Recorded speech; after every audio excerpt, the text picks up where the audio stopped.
And welcome back, ladies and gentlemen, to the Appalachian Podcast. I'm Billy Riddle, your host. With me is my cheeky bastard of a co-host, Simon Winch. Oh, yeah, I'm here. Simon, we're up here in what will be our future permanent studio. We've done a handful of shows up here before, some pretty fun ones, some pretty entertaining ones. And I think this is the perfect spot to bring somebody, as you've stated many a times, from out of town that comes in and they want the full kind of Appalachian experience. There's not a better studio. You can't think of it. Like, you can't go to K92 in Roanoke and do a better you know what I mean? Like, you're up here, you look out the windows and there's mountains everywhere, goats, sheep. You're inside this authentic century-old 1870s cabin. Yes. That still looks just as good as it probably did day one.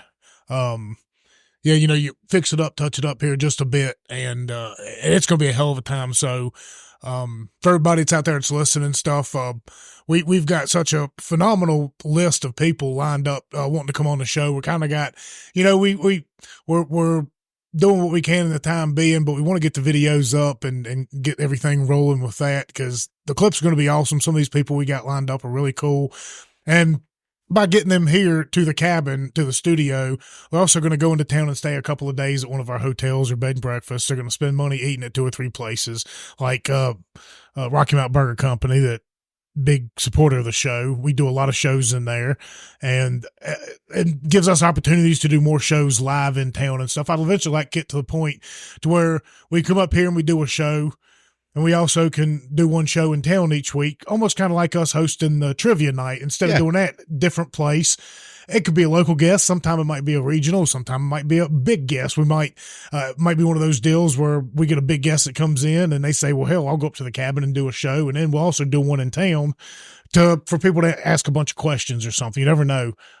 It's almost like, Billy, the Crawford and Power guys doing the Alley Cat before they did the Harvester. Exactly. Man, I tell you what, you're a trendsetter, Billy. Well, look, I if you have a good idea, don't sit there and put it in the back of your mind. Just start throwing shit at the wall. And that goes for anybody. That's a good piece of advice. Start throwing it against the wall. Eventually something's going to stick. You know, I've had a lot of really good ideas over the years and I've dismissed them. And 15 years later, I looked and I'm like, damn, I wish I'd have took my own advice back in. I've had a few of those myself. Yeah. So yeah. And a good way to ensure that, you know, to bring people into the town to spend money at your businesses, you can support us by going to patreon.com/getontap. And for just $0.10 a day, just $0.10 at minimum, now you can always give more, but $0.10 a day minimum, $3 a month, you get subscriber only content, which is a lot of times we do an after show where we have a couple extra beers and get a little more spicy with the language. Sometimes I think we get quite opinionated, actually. Yeah, absolutely. And as we get, to doing more shows and have more shows in our back pocket, all the shows will start coming early over there at Patreon. And it's a nice little community over there. We've had a new few subscribers here lately. We appreciate everybody that goes over there. It's, like I said, it's only $3 a month minimum, and it goes to, you know, buying equipment. We always having issues with these equipment, getting the cameras set up and getting the clips out there and whatnot. And, well, that's the trend, isn't it? I guess so. I mean, I really honestly didn't want to move to that direction. I was perfectly fine being audio, but you know, the more I pay attention to social media and stuff, the only way we're going to be able to get up there and do something with this. And by doing something with it, I mean, let's get some people into this town. Like, let's get it to where we can have a downtown Rocky Mountain Music Festival where, you know, we get a lot of the guys that's been on the show. I mean, Appalachian Road Show, there's Grammy talent on that band. They've been on the show before.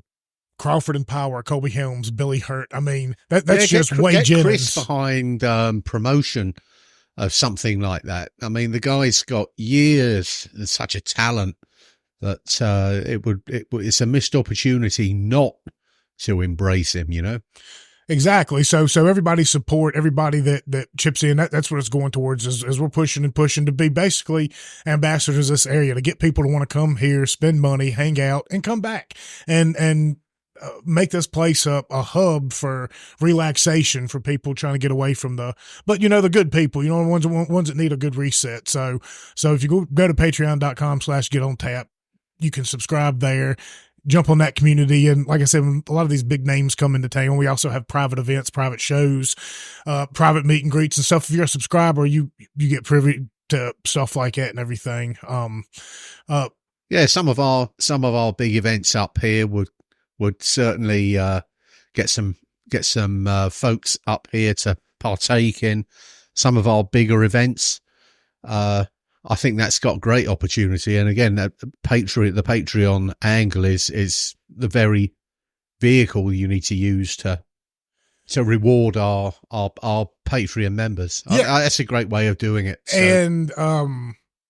And you can also give a one-time donation at Get on Tap for both Cash App and Venmo if you just search Get on Tap, the Appalachian Podcast. And that's fine. We appreciate that, and I love you when you do that. But I just encourage you to go do the Patreon because you're getting something for your money, a little bit something extra. And, it's a good way for us to communicate and whatnot. So for everybody that does pitch in and help, we certainly appreciate it. And the more people we get, the better off we can do here. And some good things are coming here in the future. I'm hoping it's going to be a really fun summer for us and a real fun summer for Rocky Mount. We got the 151st Fest. I don't know what they're going to name it right now. So that's a pretty good deal. Obviously, we'll have the Christmas event again this year. Well, they're doing this music at the farmers market on Friday. Yeah. Downtown Rocky Mount or whatever. I forgot what they're calling it. It's got some First Fridays or Fridays downtown or something. Yeah. They've been doing this for quite a while or something. I need to go down there more. Well, they're often. just starting. I think the first one is starting up this season, this coming Friday. Excellent. We'll get down there and hang out, and that's all we can hope for is a vibrant downtown. We constantly have these conversations like we did last week. But we don't need to be Floyd. We don't need to be Abingdon. We need to be Rocky Mount. And we can listen to the last show that we did with Amy, Brian, and was it Jason or Justin? London, Jason. Jason, you're quite right. Yeah. Listen to that show. These guys have got a great angle on getting involved in the relaunch, really, of downtown Rocky Mount. They've got some great cultural ideas. And it's the whole package. So with increased foot traffic through their stores, bars and restaurants, music venues, Alley Cat. Yeah. I mean, Rocky Mount is perfectly set up. The Harvester, bring in an act for a 2-night show, Friday night, Saturday night, make it one of these jam bandy bands that my wife likes. You know what I mean? I mean, one of Fish's roadies could be playing at the Harvester, and my wife and her crew are going to go watch the dude just because he's connected to him, and they're going to bring a crowd like Dark Star Orchestra is. All they are is a Grateful Dead cover band that goes around and plays old Dead shows. Like they'll go and play set list all the way through the exact songs, and they'll go sell out theaters, 2,400 people. You could clearly sell at the Harvest. Bring in bands like that with cult followings. Oh yeah. Bring them in. Some are going to come in Thursday night just for the extra day, but you're going to have people coming in Friday night and Saturday night. They're going to go eat at the hotel. They're going to eat at the Burger Company. They're going to go buy records, buy vinyl down at his shop. Yep. Do an acoustic set, maybe at Alley Cat. Could be. However it goes. Yeah, I mean, like Rocky Mount can be very vibrant, and competition is good as well. Like we don't need just one music act going on at once. Like you said, you could have multiple ones going on in different places. The problem is space. Simply being for some of the, like when it comes to the Burger Company or Living Proof or something, you can get people in there, and if you can jam pack it out, and I've seen it jam pack, but it makes it a little bit more difficult. Those places are really good for local, and sometimes they have to dig down deep and bring on failed musicians like I know to come play their venues. I know where you're going, Billy. Like Josh Grice, the guy Josh, I love you. He works. He plays music sometimes. I think he's moved over to where Tanglewood, Electric Road, and Franklin all kind of meet right there. He plays on that underpass from time to time. He only does it in fair weather, though. He's not going to do it in the rain. Yeah, he's not dedicated, really. He's not really dedicated. But, from time to time, they get in a pinch in town, and they'll bring somebody like him in, and he'll bring a huge crowd because people like to go in there and heckle him.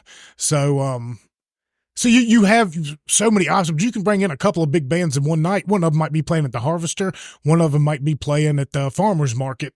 But you can get, sometimes close down the damn street, put the stage in the middle of the street. Yeah, Center Stage is coming up. So watch that space with Center Stage. I feel as though we should get them on at some point as well. Because I've reached out to them a couple of times. I need to reach back out to Amy from last week, and because I know they're really busy, and But I think that guy who runs the place has been on one of those big famous cooking shows as well. I can't remember what, Top Chef or something like that.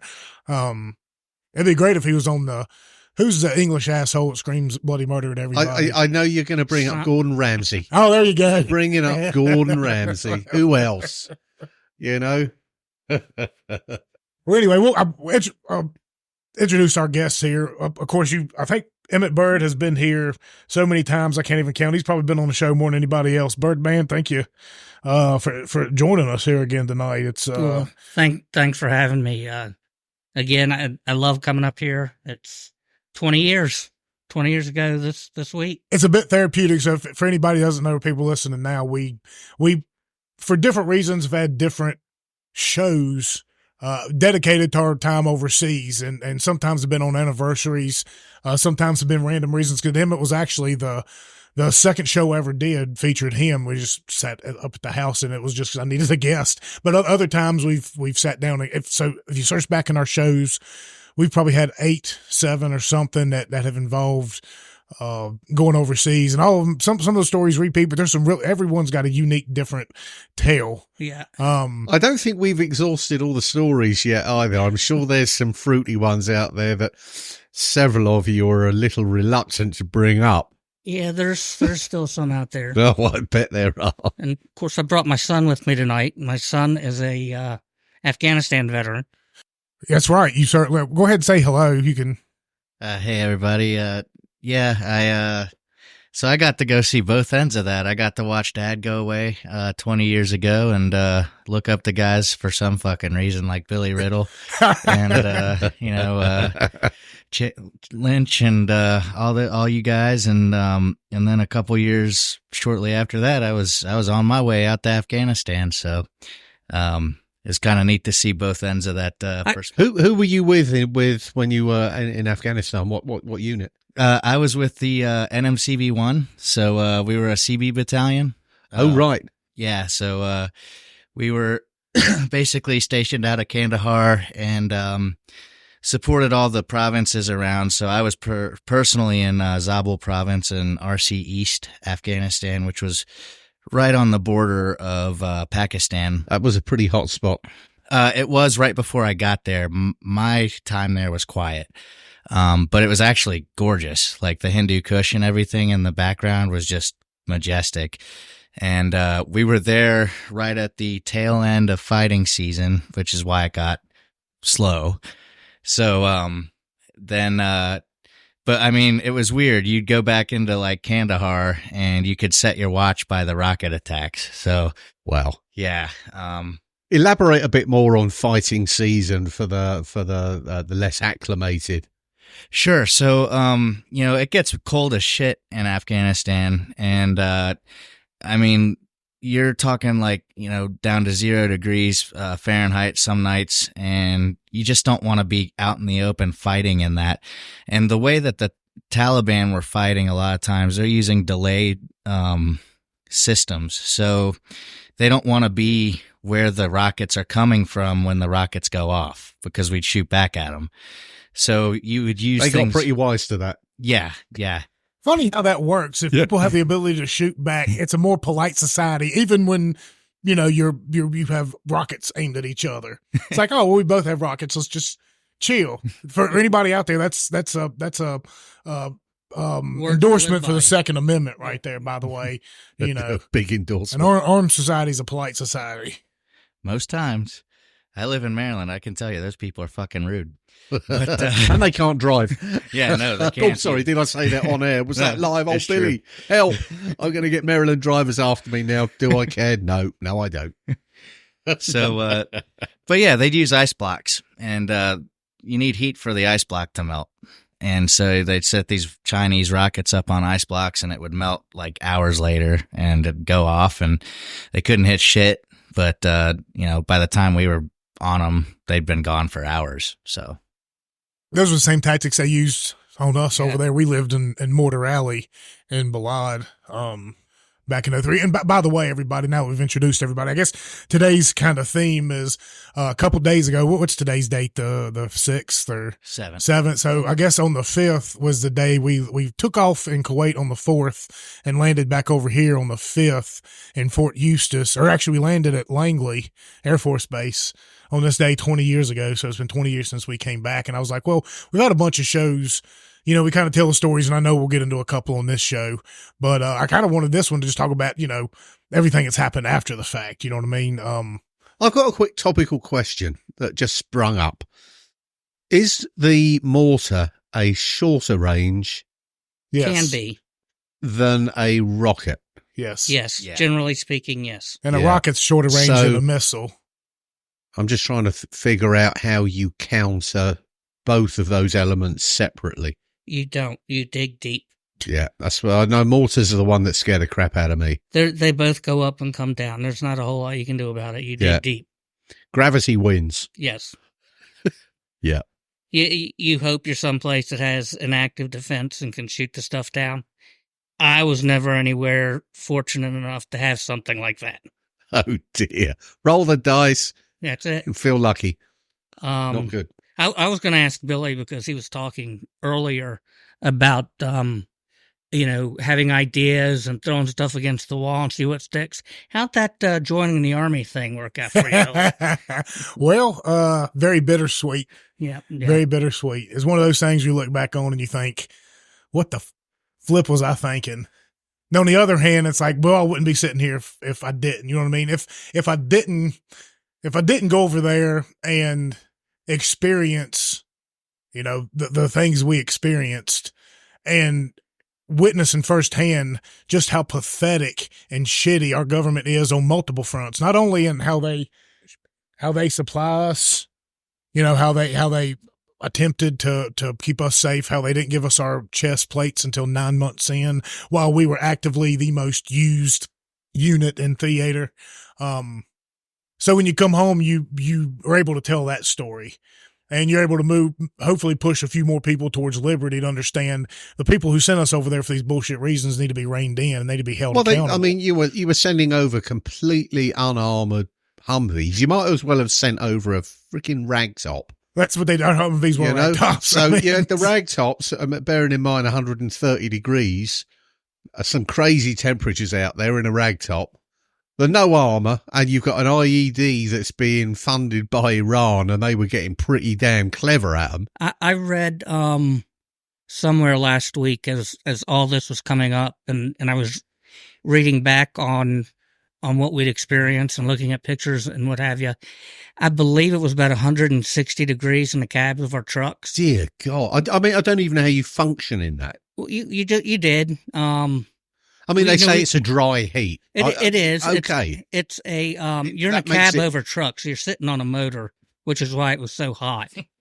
And every truck had a turret ring, so we took the turret ring out of every truck. so the sun's beating down on you for at least so the 7 or 8 of sun's beating down on you, but the A driver could get up and use a weapon to defend you, theoretically. And then behind Whilst the cab, getting a pretty good tan. no.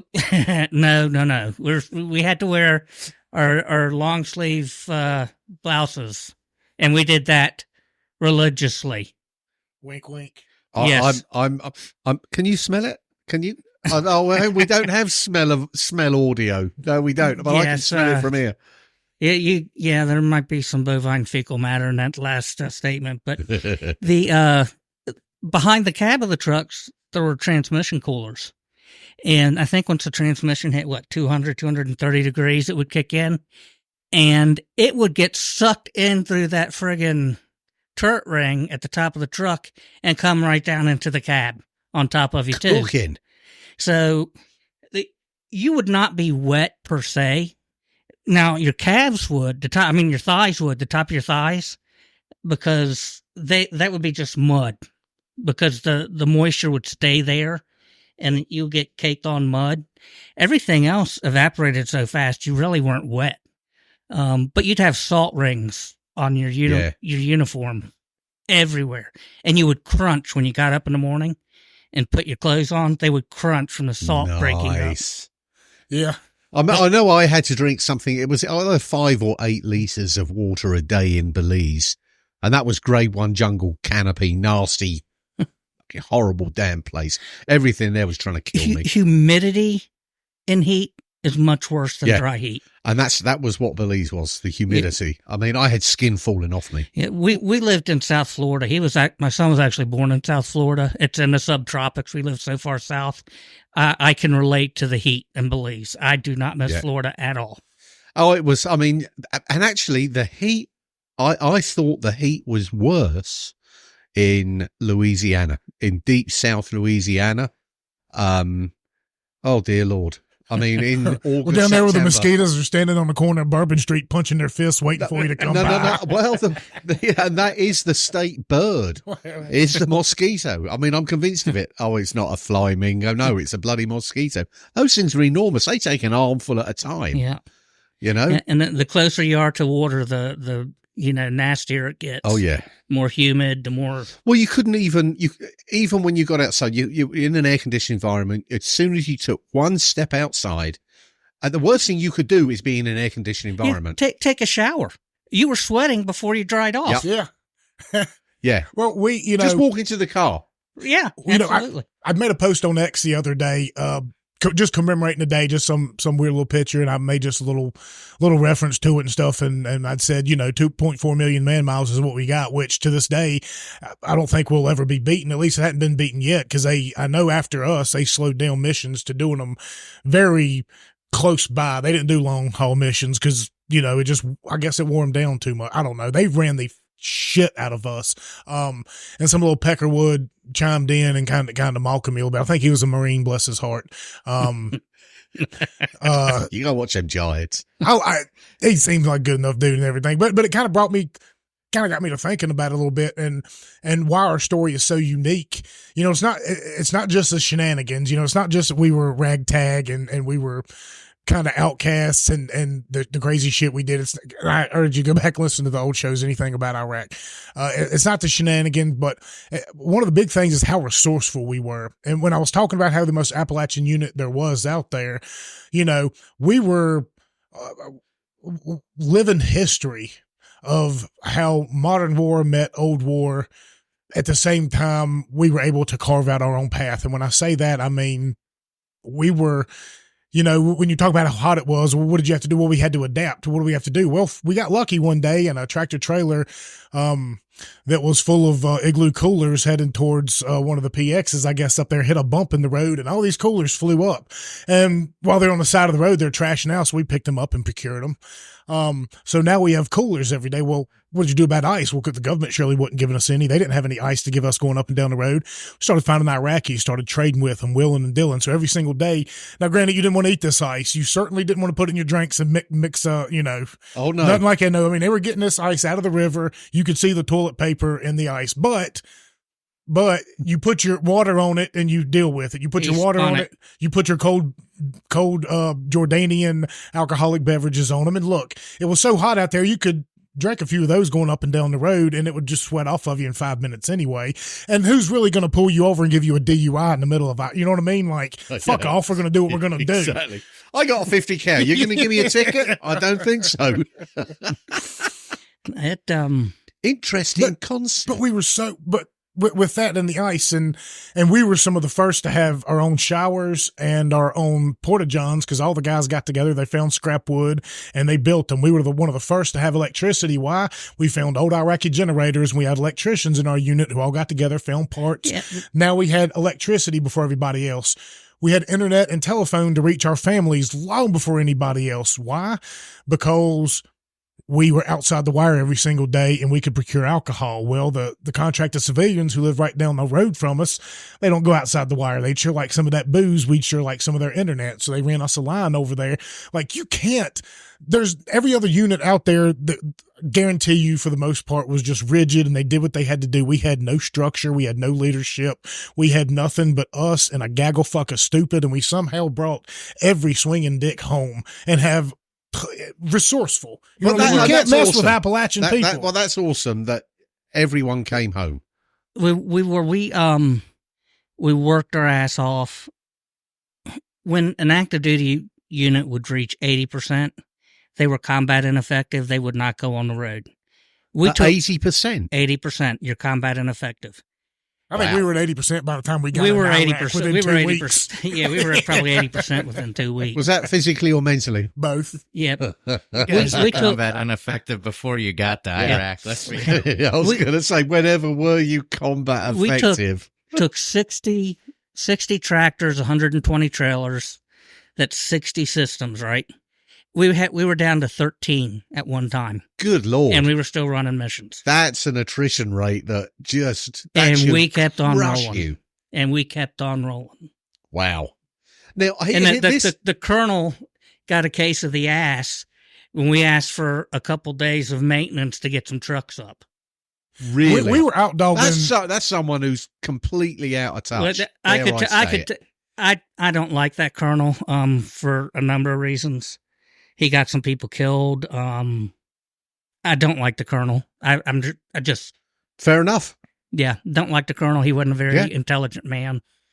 You know, speaking back real quick to the little jarhead on the internet I was kind of spatting with over this, what brought it back to my attention, and for anybody that questions this, go look it up, because I was sitting there thinking, because he was like, oh, that just sounds like some fake story made by a pencil pusher, and I was like, shit, how can I go prove this? So I searched Google a couple times. Finally, I typed in 1032nd Iraq, and boom, I completely forgot about it. There up pops a Washington Post article where they came in and did interview us and verified all that. And the article came out March 20th, which was around the time we took off. And when he interviewed it weeks earlier, we were like 2.3 million, according to the article. We left at 2.4 million. That's and for anybody that doesn't know what a man mile is say when we run missions, there's typically in every truck, except for maybe the Humvee, there's 2 people. Humvee might have 3 to 4. Every vehicle's got 2 people. So me and Bird, we get in the mission, which our most standard mission early on in the war was from Balad, which was west of Baghdad, kind of like from Franklin County to Rocky Mount to Roanoke.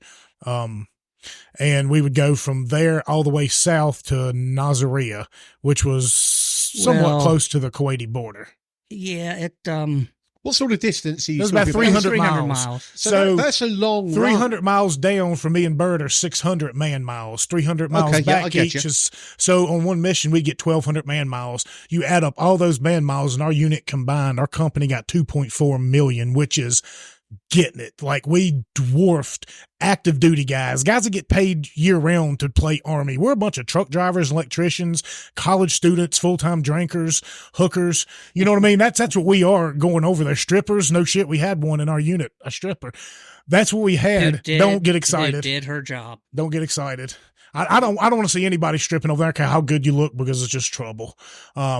Oh yeah, it's trouble. But we had everything, and we are dogging people that do this for a living, and they keep calling on us. And that colonel hated us, and he loved us because hey, the numbers stacked up. We made him look great, but we caused him probably 11 out of 12 headaches that man got over there. Good. Was because of us.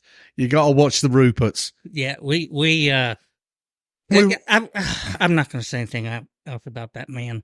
I've got a question for you. Yeah. Okay. I'm trying. You said something a couple of minutes ago that piqued my interest, because I know what a Porter John here is in the summer temperature. I dread to think what a Porter John. You're looking at 130 degrees. 130 degrees. Our man-made porta-johns that we had, when we had our own compound, we built this thing from scratch. We put up all the tents. We had a bunch of Connex boxes on flatbed trailers that we used as double protection. A lot of people would sleep in there. It didn't really do anything. A mortar's straight through it. It's go straight. And it did. Exactly. But, people, it was comforting for some people. Mentally. And mentally, it was great for me, because all them stinking assholes went and slept in there, and I had this big tent all to myself, because I would sleep in the tent. I didn't care. I never slept in that bunk, not once. We had all this. Where the hell was I at on my thought? Oh, yeah, for the porta-johns. So when we had our first ones over there in our own makeshift compound, they were actually not too bad, because they were wooden, so you had air coming in underneath and air from above. Now, when these assholes forced us to mid-base, or you have to find a place where there's an actual porta-john, 130 degrees. I mean, You just can't even get comfortable taking, or doing anything else. That's what they call a combat jack, if you know what I'm thinking about. If you had to go in there and do anything like at 130 degrees, that's what they call something like that. I mean, don't even flick the lock on. No. I'm coming in. It's all about the business, and I'm out. But yeah, we were so resourceful. We found ways to I'm make it work. surprised you didn't run air conditioning ducts into the porta-johns. I mean, a little bit of comfort there. Eventually on Central Post, around the time they forced us to move there, they started getting these mobile showers, mobile bathroom units and stuff that were semi-cool. I guess they had air conditioning going in there to some degree. They did. But then it started getting cool anyway. Yeah, they finally gave us air conditioned units for our tents, because we had these big GP mediums, I guess is what we were in, and they finally sent us air conditions right around the end of September when it become cold season and it was miserable. And by the way, they sent us air conditioning units that didn't work double as heaters either. So we froze after that. Is that something similar? Is that something similar to a drash? Those they're a collapsible metal frame tent that has the ability to have ducting and so forth put into it. No, we had makeshift wooden doors that we put up, and we just put the air conditioning units on little stilts, and it was all hillbilly engineering. Oh, right, because now drashes it was a window unit that we built a platform for. Okay, because the drashes that are out there now have the capability to receive heat and air conditioning. You know the sort of thing that I mean. A very collapsible dome framed, and you can put them up in 20 minutes. Yeah. No, not these. We were, just to give you some contrast. So they were there 04, 03, 04. I was in Afghanistan 2011, 2012. By the time I got there, conditions did improve for the rest of us. You guys just kind of built the way for it. But like when I went to Afghanistan, we had these drashes like you were talking about, where basically you've got a tent and it has a dedicated unit that is like hardwired to a generator going out. Yep. And it's covered in this foam shit to give you insulation. And I mean, and of course we're Seabees, so we framed our own shit in. We had our own fucking bedrooms and stuff. Yeah, I mean, they're all double skin and everything. I mean, but they are literally, but they're like concertinas. And you break open the concertina to give you that domed whatever structure. Right. And then in all the panels, you can hook up wire. your AC and heating ducts. Yep. Well, I mean, for us over there, honest to goodness, we might as well have all stood in a line and let everybody that represented each entity just walk by and kick us straight in the groin. Because basically every day was just, if it wasn't battalion kicking us in the groin, it was, I mean, we had it was active duty kicking us in the nut. Well, I mean, we had, you'd come back and, I mean, we had we had some people in our own unit that would never go outside the wire. They never, had to face any kind of adversity. In fact, while we were all sharing a tent with 12 other people, these people had their own private Connex boxes with only 2 of them sleeping in there, their own air condition, their own hookup to the internet where they were getting online and playing video games and stuff. Also, if they weren't manning a radio. Rear echelon MFs. We would come, we would come back and have to look at that shit in our own compound. Like walking down to our computer tent, we'd have to look at that in our own. Him sitting on his little perch right there to his own private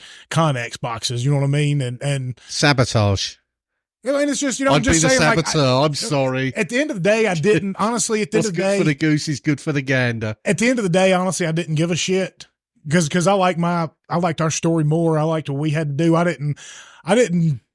didn't want the conference, you know what I mean? Because they make you weak. The conference make you weak over there, honestly. Well, they don't acclimate you. You can't. I had that in Belize where we had no air conditioning. It was all canvas and awful conditions. But you got acclimated to it. The blood got thinner. It was just like, oh, it's not too bad now. Yeah. But that would take you a few months to acclimate. When I was talking about the man miles, so to get 2.4 million man miles, you're talking about, I know at one point in time, it was probably from May to July or August or something like that. It was literally every single day down and back. We would go down one day, back the next, down the next day, down, and then they kind of split it up to where it was down one day, back, take a day off. So at first we was like first and second platoon, and then second and third had kind of all come together, and we were just going back and forth. And then they was like, we'll just do first one day, second the next, and then third the next, and just rotate it. So that happened because of the trucks, the attrition on the truck. Yeah. Oh yeah, I mean, though they must have been brutalized doing that sort of run. Oh, we were running the wheels off those things. Well, they were trucks that were meant to just slowly crawl in the desert behind tanks and shit that are resupplying soldiers that are going up and pushing through a country. We were out there hot dogging them on a 6-lane highway at 55 miles. They weren't built for that kind of operation. How come the Hargies didn't figure this routine out? I mean, because they liked us because we were buying alcohol and freaky DVDs and tobacco and hashish from them every single day. You're not going to kill off your customer base. And we were mean.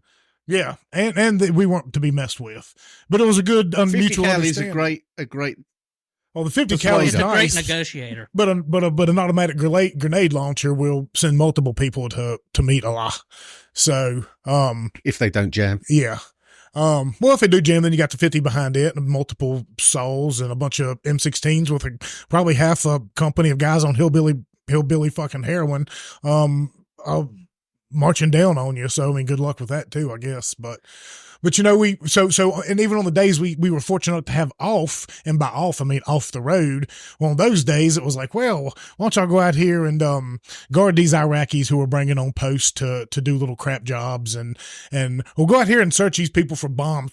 Fuck you mean go out here and search these? No, you go search them for bombs. This ain't what I signed. I'm driving a truck. I'm a driver. But that's what they had us out there to going and searching these people.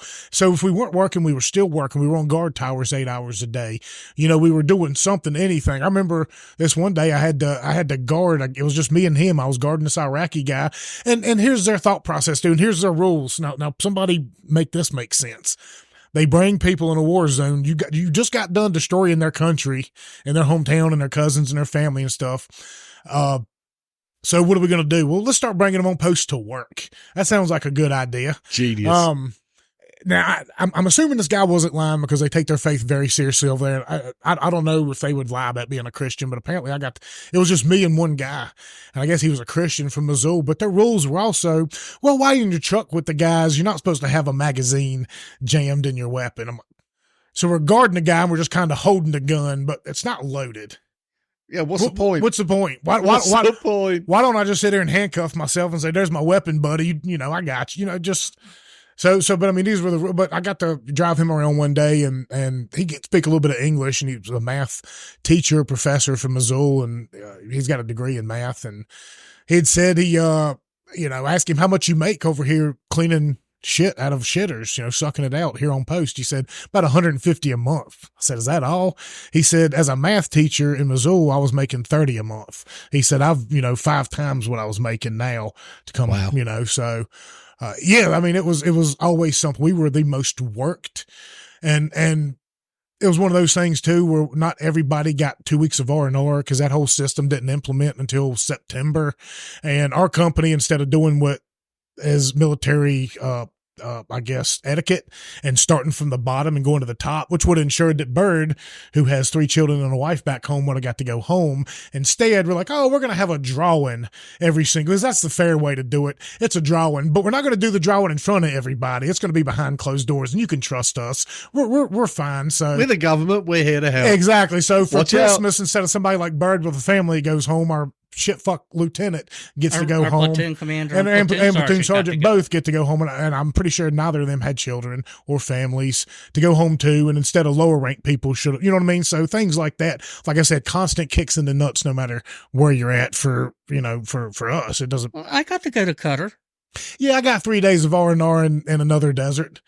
Whilst you're guarding a potentially, And then, a combatant, you're guarding an Iraqi combatant with not even a round up the pipe. I mean, you've got to be. Well, no, those were their rules. I had one. Oh, you better have had one.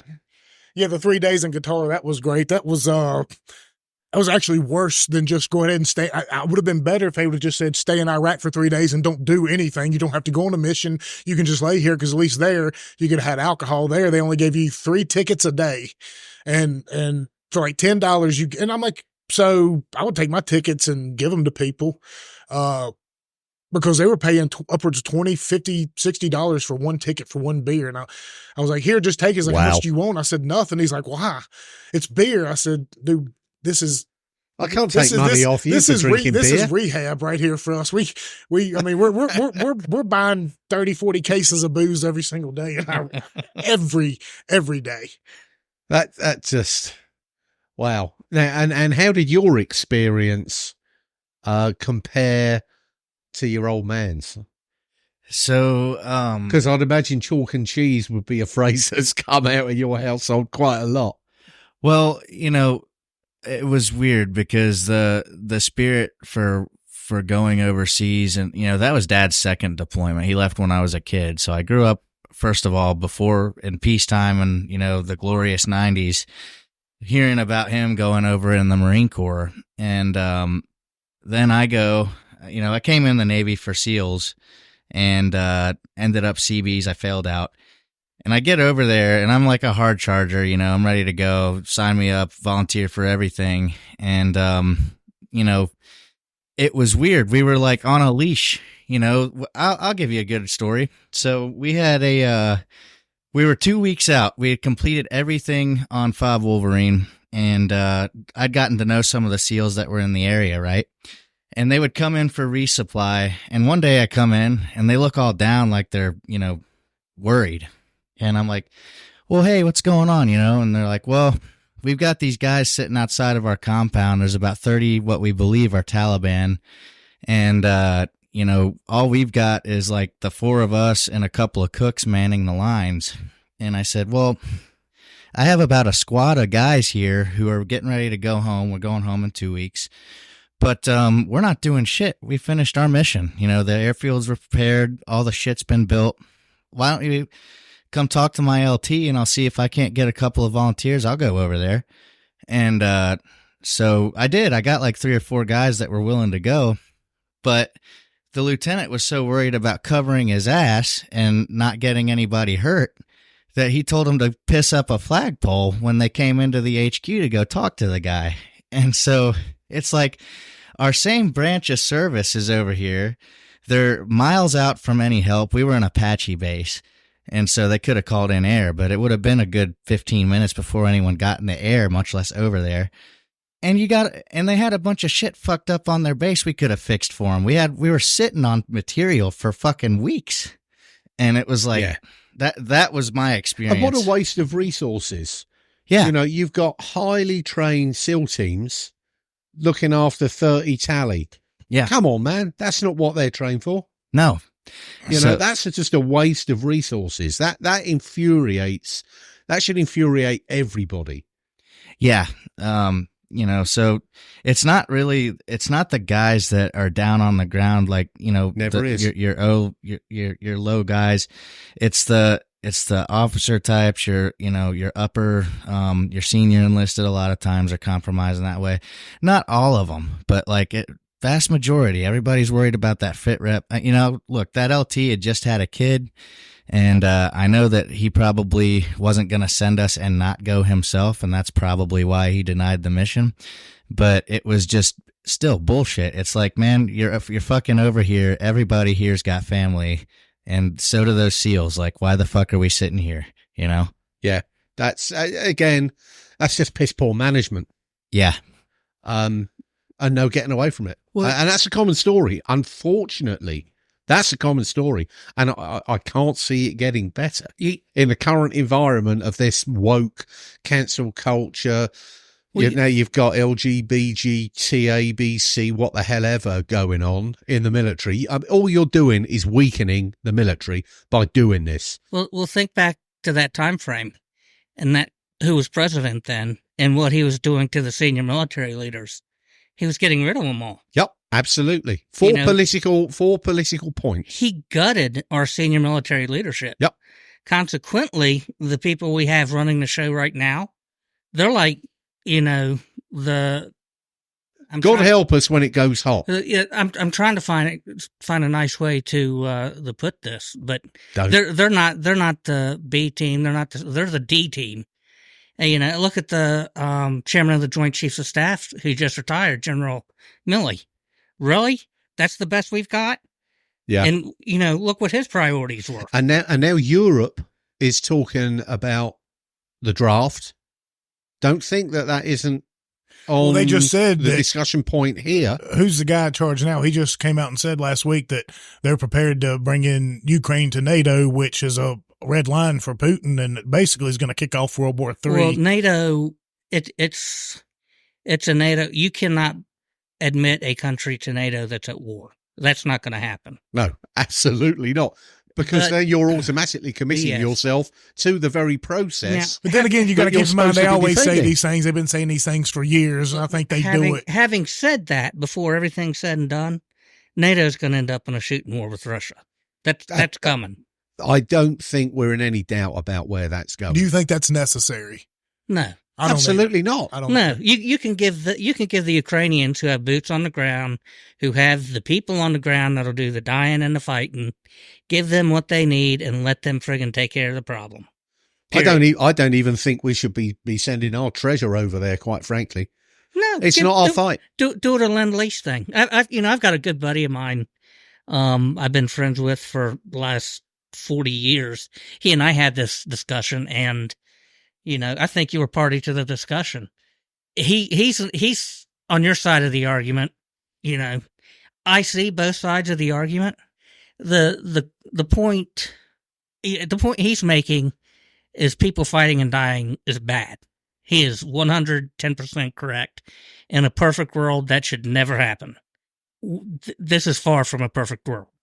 And this is a war that was forced upon the Ukrainians. This isn't a war they started or they went looking for.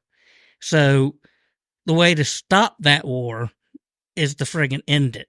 They need what they have to have so they can end it on terms that the Ukraine can swallow. I don't think they're going to be given that opportunity. No, I don't either. I think the United States is going to pull the rug out from underneath them. Yep. You do it every time. That is a constant. Yeah. The Kurds, Afghanistan. The Kurds are exactly the race, the tribal race in, was it northern Iraq? And southern Turkey and in western Syria, eastern Syria. And northern Iran. Yeah. I think, here's my prognostication what's going to happen. I think that, the orange man that everybody hates is probably going to win the election, and he's going to tell the Russians to get the hell out and stop the war, or he's going to friggin' make sure that they do. And there's going to be a ceasefire, and wherever that ceasefire line is, that's where it's going to be. If he gets in, he'll stop the war. I don't even think. Oh, crap. I got it.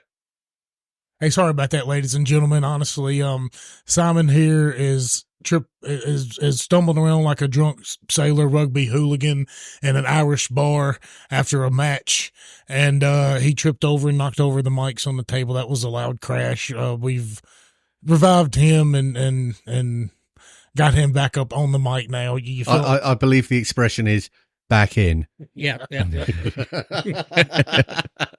It's okay. I can formally say that you'd fit in with the drunken sailor type. So, so y'all were talking about Putin and Orange Man coming in and ending the war. Honestly, I think, how the narrative probably looks to a lot of people, most likely there'll probably be a ceasefire the second the election is over if Trump wins, because Putin will say, all right, we're going to wait, because Trump's team will probably call him immediately and say, hey, look, this shit's going to be squashed when I get in. So let's, I think the ceasefire will come then. But at the same time, I've been thinking about this last couple weeks, and bear with me, we're going to get a wee bit conspiratorial here. And I know this is Simon's bread and butter. It's a shame we don't have Stuart here for this one, but here's kind of how I see things playing out. And if you've been paying attention, like Oregon here recently, You know, Oregon's been a bastion of freedom here lately. Oh, come up here and do all the drugs in the world. Everything's decriminalized, blah, blah, blah. Oregon just turned around and recriminalized drug possession. Why would they do something like that? Well, I think they have reached their goal. And the goal between all this hooliganism and rioting and BLM nonsense and all the homeless encampments and people doing drugs on the street, all that rolled together was an effort to drive out mom and pops, drive out local businesses, to run the price all the way down to where they're going to sell just to get the hell out of there. They can come in and buy it up for pennies on a dollar and rebuild, and they're going to come through and they're going to clean the streets and everything. And here's my conspiracy theory, and here's what I think. Whether Trump knows it or not, whether he's part of the plan or whether he's going to just ignorantly do it, they want us begging. The government created these problems. The government created all of these problems. Their decisions, they're letting people back on the streets who murder and rape while locking up grandmas for praying in the Capitol for a year. Fuck y'all, by the way, for that. Our grandma who went to the Capitol and prayed for 10 minutes and came out is now spending 12 months in jail while they let murderers and rapists literally back out on the streets and then they can't find them. And this is all by design. So they want us begging. Please, somebody, anybody, come here and just make it stop. Make it stop. And Trump's just that guy. And he's going to, they want Trump to come in. They want Trump to come in and clean it all up because then they can turn right back around and campaign off of it. They can get the clean America they want back and say, but look, he did it in such a fascist way. This is a fascist. We got to get him out of here. And that's all they'll campaign on for years. After he cleans everything back up, he'll have to do it with more government. He will justify his federal police forces. They will justify, look at all these planes malfunctioning here lately. The air industry, the airline industry is already practically government ran anyway. It's going to be full government control in 5 years. Why? They're begging for it. Let's let a bunch of idiots come in and run these jobs. All this DEI nonsense. We hire somebody off their color or their check mark instead of their actual ability, their social score, which freaking ridiculous. I want somebody who can fly a plane, I don't care if he's Indonesian, Iraqi, black, white, Mexican. If you can fly the plane and land it, great. If you can put the thing together, planes are falling. I mean, every day now you're seeing these videos of planes falling. I think this is all by design. I think they want us begging for them to come in and take more control. It's routine. This happens. And Trump is that perfect guy to do it because he can come in and do it and people will all love him over here. And then everybody over here will use him doing it as a reason to call him a fascist, and that'll keep the division between us going, and they're going to keep on going straight to the bank. Just it's divide and conquer, rinse and repeat all over again. And this is they want us begging. They want us begging. Well, the big one that hasn't been accounted for yet is the Iranian, Israeli, US Gaza debacle, and with the Israelis bombing the Iranian consulate in Syria, in Damascus, is going to have some consequences. And the Iranians are going to, they're going to hit Israel. I think that is inevitable. And we're in a lot of trouble over that. Well, when it comes to the Iranians hitting anybody, they've been hitting us for years. Piss on the Iranians. Absolutely. I couldn't agree with you more. And if they want to play, if we had a president with balls, we'd put a stop to that. But we don't have a president with balls. We don't have a president that knows where Iran is on a friggin' map. So, that's...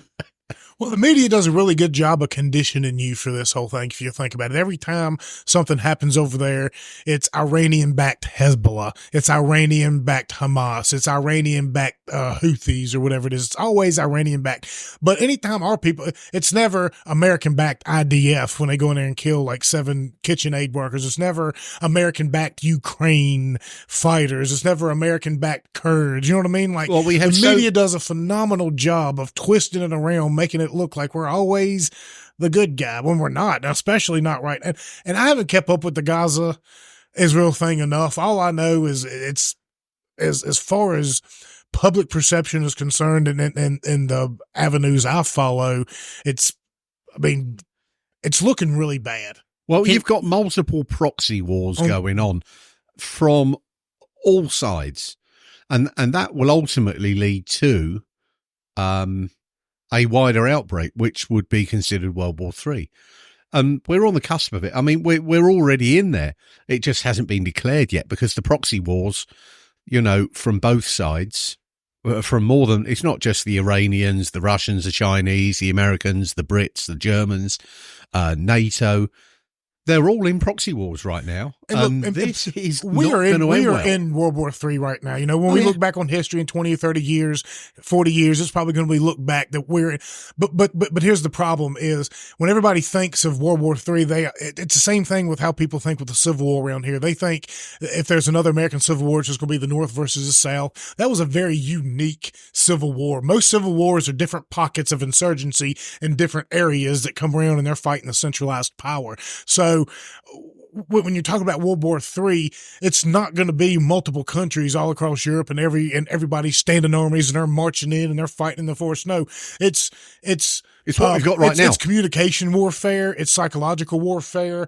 It's bombing precision, strategic targets and things like that. Like you don't have to go through and just destroy city after city after city to be able to get your point. Like we're in World War with the proxy wars we're at. I mean, we're nothing but at war. I mean, how many countries are just us alone right now are going at it? Not to mention everything that's going on. I mean, Venezuela's talking about invading some country down there for their oil. I mean, world is always at war. Well, you have to. It's not as dire a situation. It's not, and that's another part of it. As the picture you're painting. Let's look at Iran, for instance. No, all I'm saying is World War II and World War III are not going to be. They're not going to be looked at the same. No, they're not. There's different circumstances, but let's look at Iran. Okay. You have a country that we're talking about sponsoring proxy wars in Syria, proxy wars in Iraq, proxy wars in Lebanon, proxy wars Yemen. in Israel. They've got their hands everywhere in the Middle East, right? But you know what? Their people hate the government. They hate the government. Iranians? The Iranians hate their government. Yeah, you know how you take care of Iran?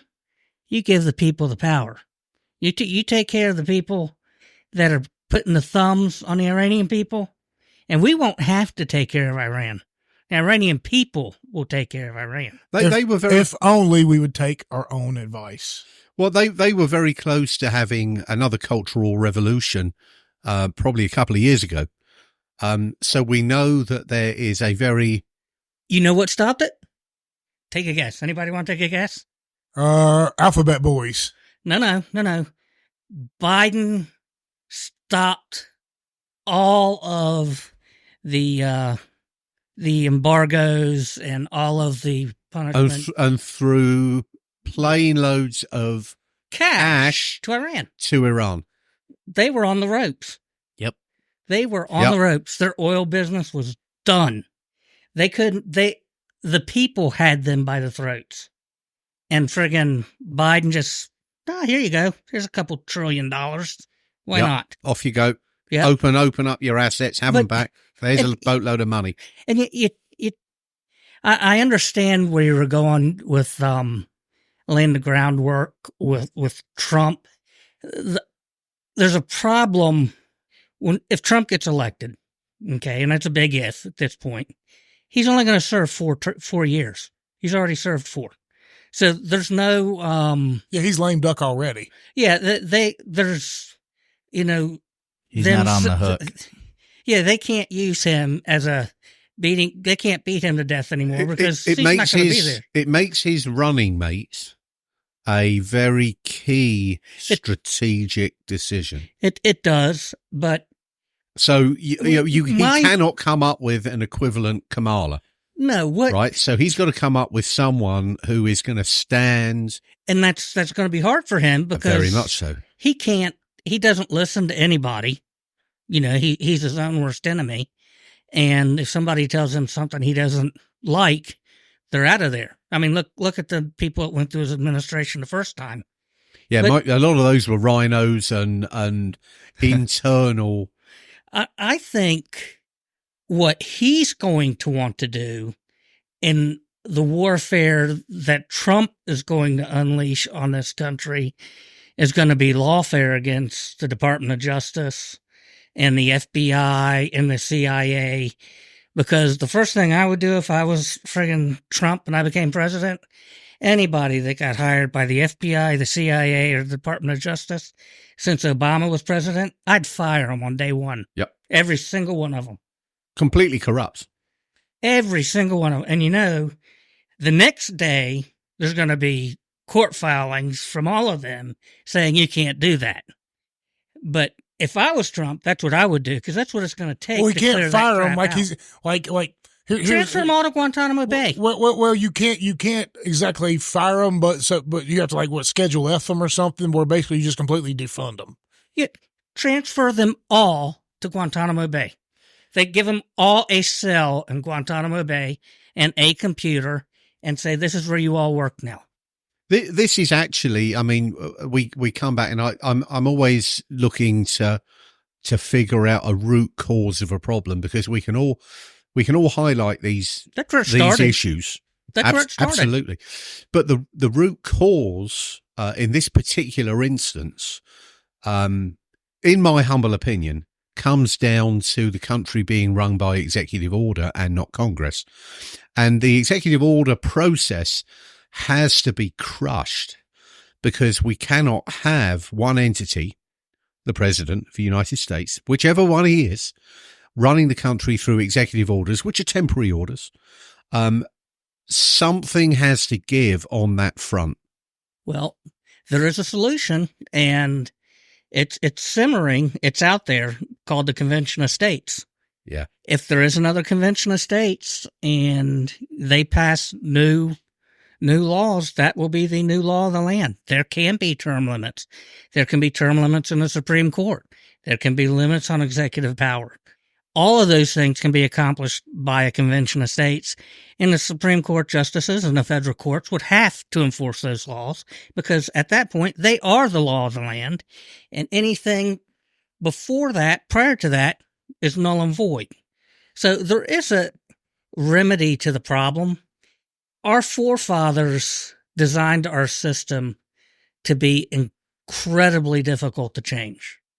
And for all the so. right reasons. And So. I agree with them on that basis. That's a correct way to approach the structure of government that we have. It cannot be knee-jerk. And I get that. But our government, and I'm not throwing mud at either particular party more than the other.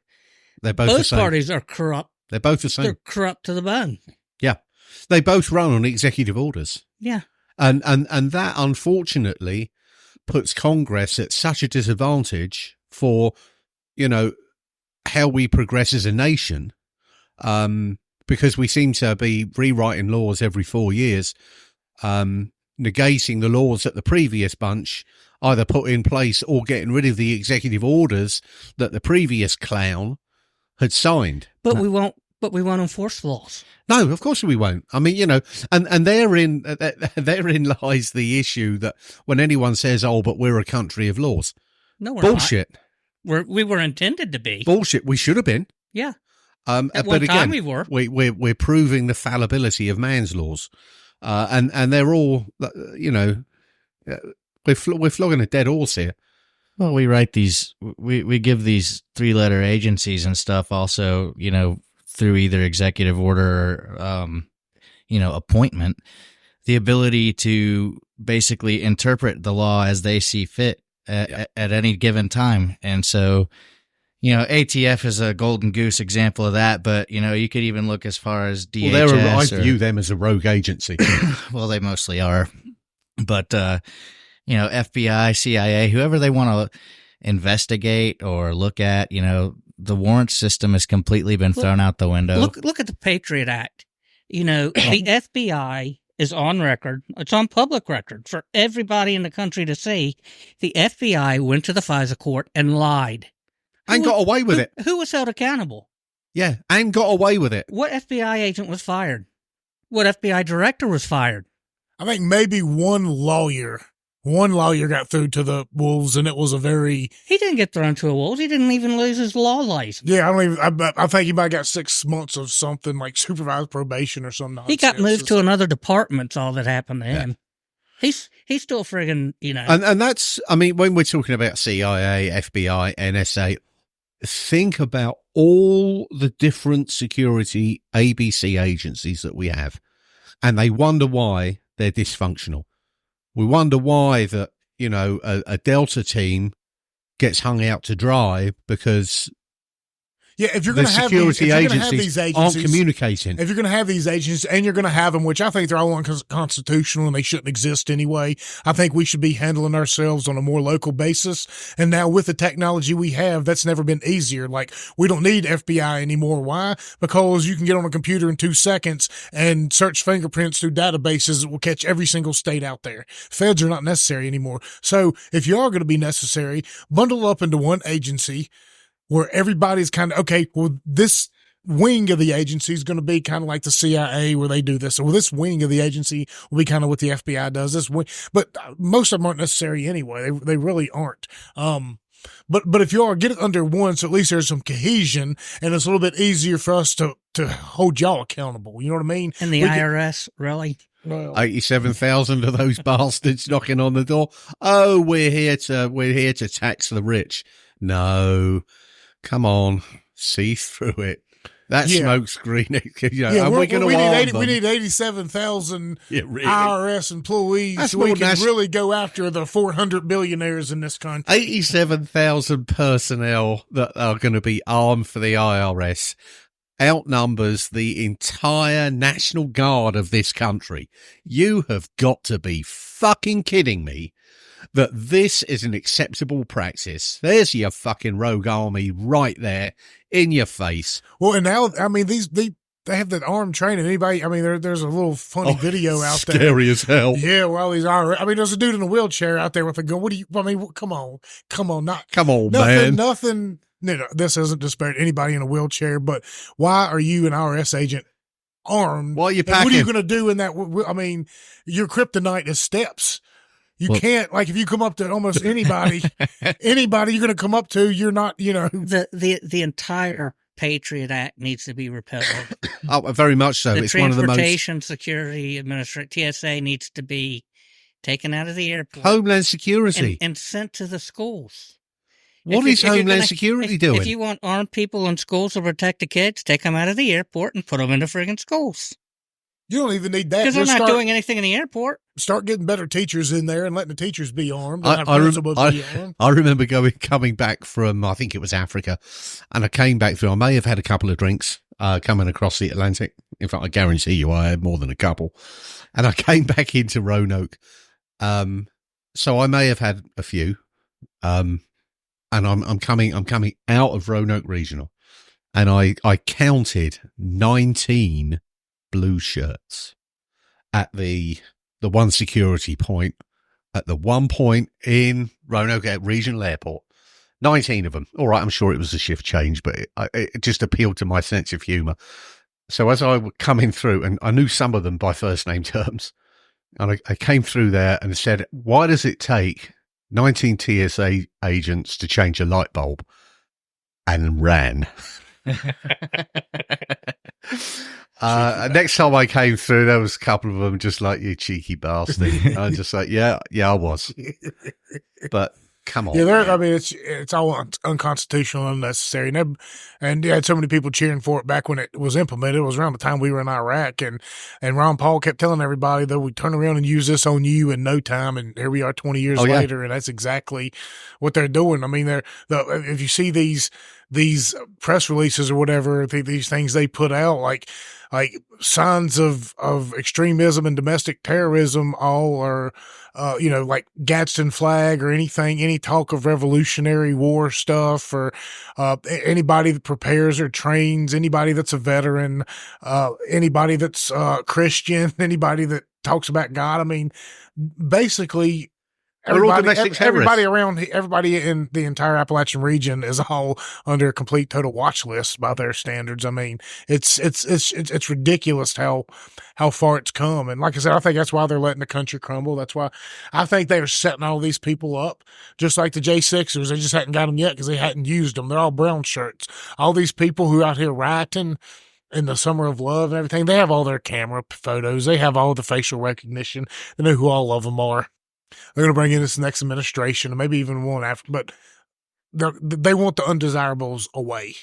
They want to rebuild these cities in their grand communist image and all these undesirables out of there. And they're going to replace them with some of these immigrants that they're bringing in here to do all the shit work. And most of them, they're going to have probably Trump tie up his entire administration trying to find a way to get them out of here. And so the cycle will continue. It's really, I mean, it's it's nonstop, but all you can do is just, keep on getting on, I guess. Hang out. I mean, I feel pretty safe up here in the mountains. It's, yeah. I mean, one thing you can do when the president of one of your largest trading partners tries to extort you for $20 billion, you friggin' shut the border to all trade, and then you open the border going south only, and you start friggin' pushing the people back across the border and see how long friggin' that extortion lasts. Yeah, I think that's the best way to do it. I mean, that's where they come. I mean, I don't think we should focus our energy, if it comes to that. And honestly, me personally, I'm against the wall. I don't think it should exist. And I'll tell you why. Because I honestly don't think that wall is being built to keep people out. I think it's being built to keep us in. And if we had the type of society that was desirable, you wouldn't need the border anyway. Like people are going to if you're worried about terrorism, all that nonsense and drugs coming in the country, maybe if we stop funding these drug lords and stop all this, that would stop. That's not hard to stop. Well, the big thing that would stop a tremendous portion of this are the anchor babies. Well, the anchor babies are one, but the welfare state in general, like you don't need a border if you want to come here, just know you're not guaranteed anything. You're not guaranteed a damn thing. You come here and you find your way, and good luck. And maybe after being here 5 or 10 years and you got a good track record, then you apply for citizenship and we'll work something out. But in no way, shape, or form should you be able to come here and just immediately start leeching off a system that our tax dollars are paying for. That's absurd. Otherwise, that's why I don't want the wall, because the walls keep people in just as much as they keep people out. I prefer the open borders and personal property rights that say, if you own my land and you're crossing into my land, well, you're subject to my rules.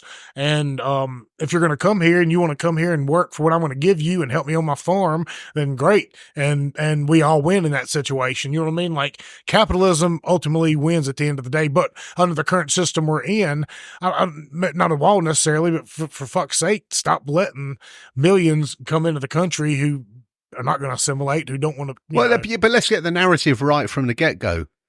If you've come across the border without documentation, you're not an undocumented worker. You're an illegal alien. Well, I hate to say that. That's the language. We'll talk about the language the media is using. That's what they're trying to do. If we're not using the correct narrative, how on earth are you going to fix the problem?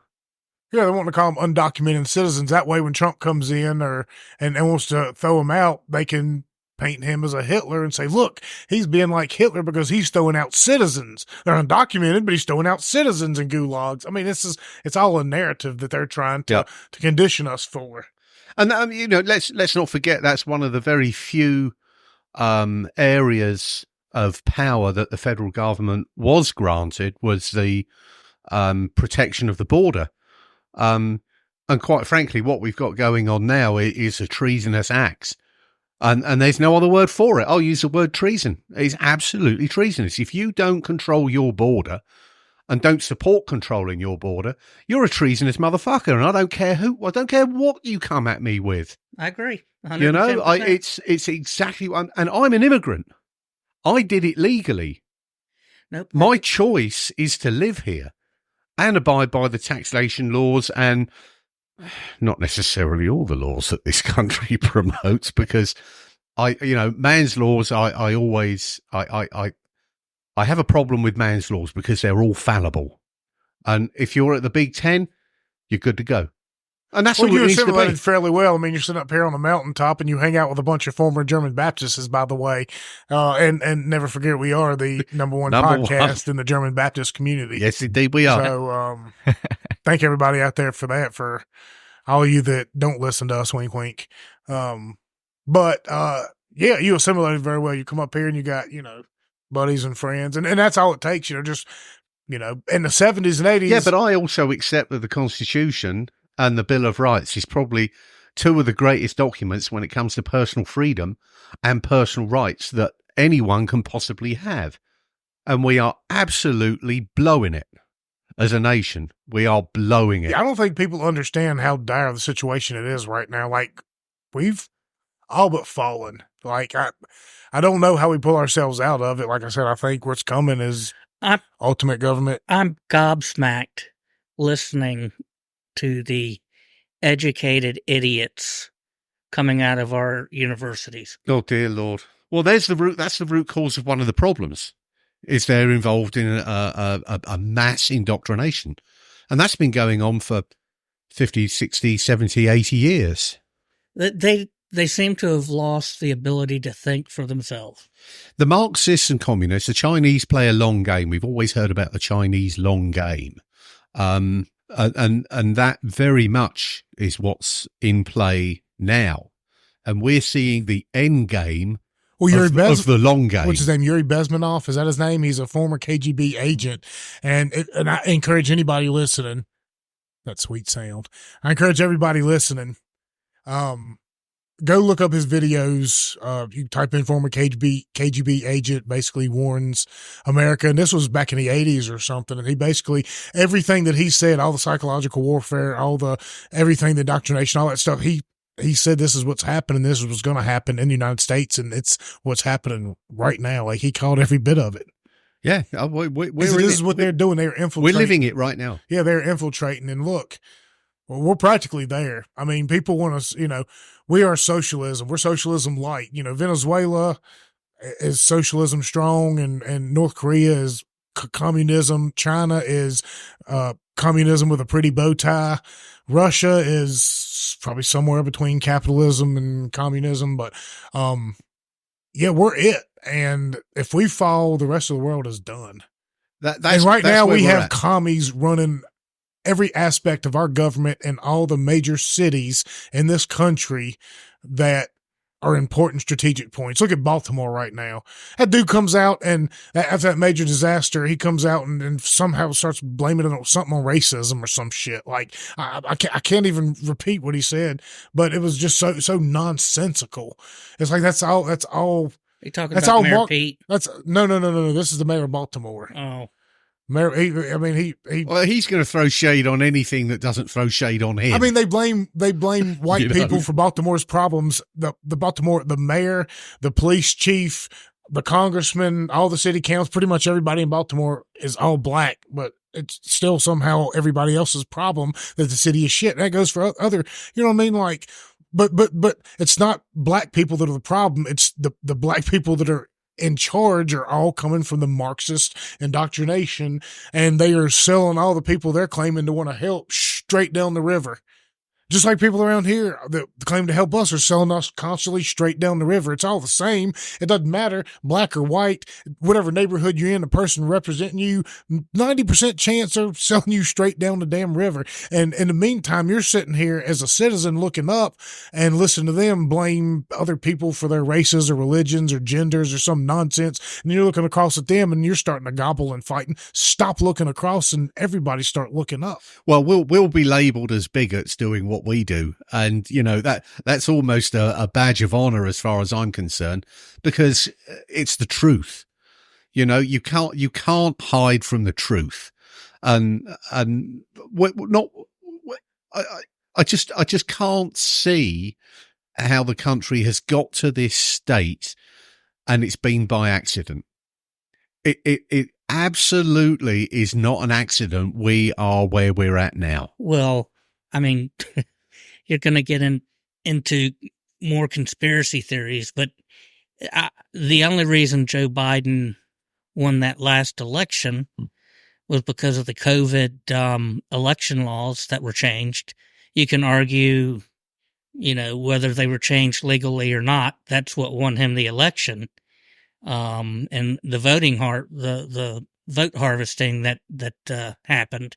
Yeah, people don't understand. What they would do is okay. So for Democrat strongholds, two as you called them, ballot harvesters could walk around on one or two city blocks in Boston and New York City or Philadelphia and get hundreds and hundreds of ballots. You know how long it would take somebody in a rural area to go get all those ballots? Most people in the rural area are still going to go vote in person anyway because they look at it as a civic duty. On top of that, in cities, they're also going into nursing homes. They're getting people who were basically brain dead and taking their hand and saying, "Oh, Miss Jenkins, there you go." That aren't even, eligible to vote or registered to vote in this area. It doesn't matter. We've heard a number of stories from listeners where dead parents actually voted in the last election. I mean, these are facts, and not just once. Oh, I know. So and then everyone throws their hands up and saying, "But there's no proof." Well, I'm sorry, but the proof is 81 million votes were garnered from a fucking derelict old man running his campaign from a fucking basement. You can't tell me that 81 million is a legit number. And what was the actual number that lost the election was much, much smaller than that. Yeah. I mean, Donald Trump probably arguably the most popular and polarizing president of all time who got the most votes of all time. Let's look at what happened in Virginia. Okay, we're going to close the polls. We're going to close counting. We're going to stop counting now. What, at 2:00 in the morning? Uh-huh. We're going to stop counting votes. 5:00 in the morning. Virginia went for Joe Biden. How do you know that? You haven't counted any votes since 2:00 in the morning. Oh, here's the vote count totals right here. We got the totals right here. How'd that happen? But that's not the total that you had at 2:00 in the morning. Where'd you get this total? So how has that? Yeah, a state that went red for governor as well, right? At the same time, how has that not been proven? Mm-hmm. I mean, what disturbs me? No, that was 2 years ago. Yeah, Youngkin was an off. Yeah, is that none of this was proven through the court system because the courts would not.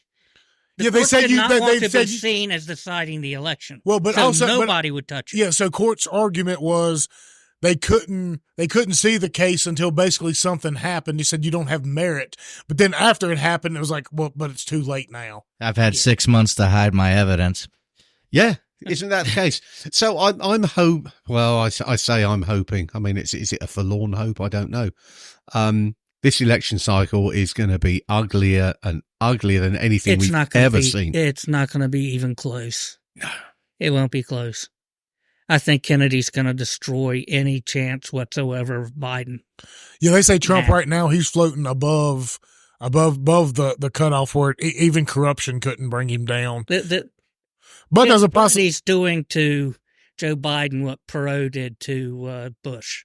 But see, all this doesn't matter, though. All this really doesn't matter because it's a fascinating strategy, though, because what's coming out now is the narrative, and it's an interesting narrative, and it's one that I've thought that was going to come up anyway, is that the third party vote, now that we've got Kennedy coming in, potentially could be a libertarian. He could get the libertarian nomination. There's every possibility that might happen, regardless of what he goes, whether he's libertarian, independent. The argument from the two parties, which should be ringing a chord with everyone now, is that we're all afraid that they're going to take our votes. So the GOP are saying, well, he could be taking our votes. I'm of the opinion that Kennedy is probably going to take a lot of Democratic votes away from Biden. That may not be a bad thing, but the narrative is being pushed by both parties that voting for a third party is going to lose, and that's very cynical, very disingenuous. Well, I don't think they care because the long game is what they're playing. Do y'all know what exactly was it that killed California? What president was it that killed California? Obama. No, you got to go further back. Well, Reagan was the last Republican president in California. What did Reagan do? He granted a shit ton of amnesty, right? Yeah, he was the last one to do the big amnesty for aliens. And California to solve illegal immigration, remember? California's pretty much went Democrat ever since. So that's not true. Yeah. When we were in Iraq, friggin' Arnold. Governor, we're talking president. Oh, okay. Governor. President. Okay, yeah. But Arnold won 2 terms as governor. Yeah, but it's because he was, he was Arnold. You could be like The Rock could run as a Republican in California, and I think is The Rock would win in California as a Republican. California's weird when it comes to the governor, but it hasn't. Here's something you will find interesting: there are more registered Republicans in California than there are people in Virginia. Yeah, they don't. I mean, say that again. There are more registered Republicans in California than there are people in Virginia, and they're totally disenfranchised.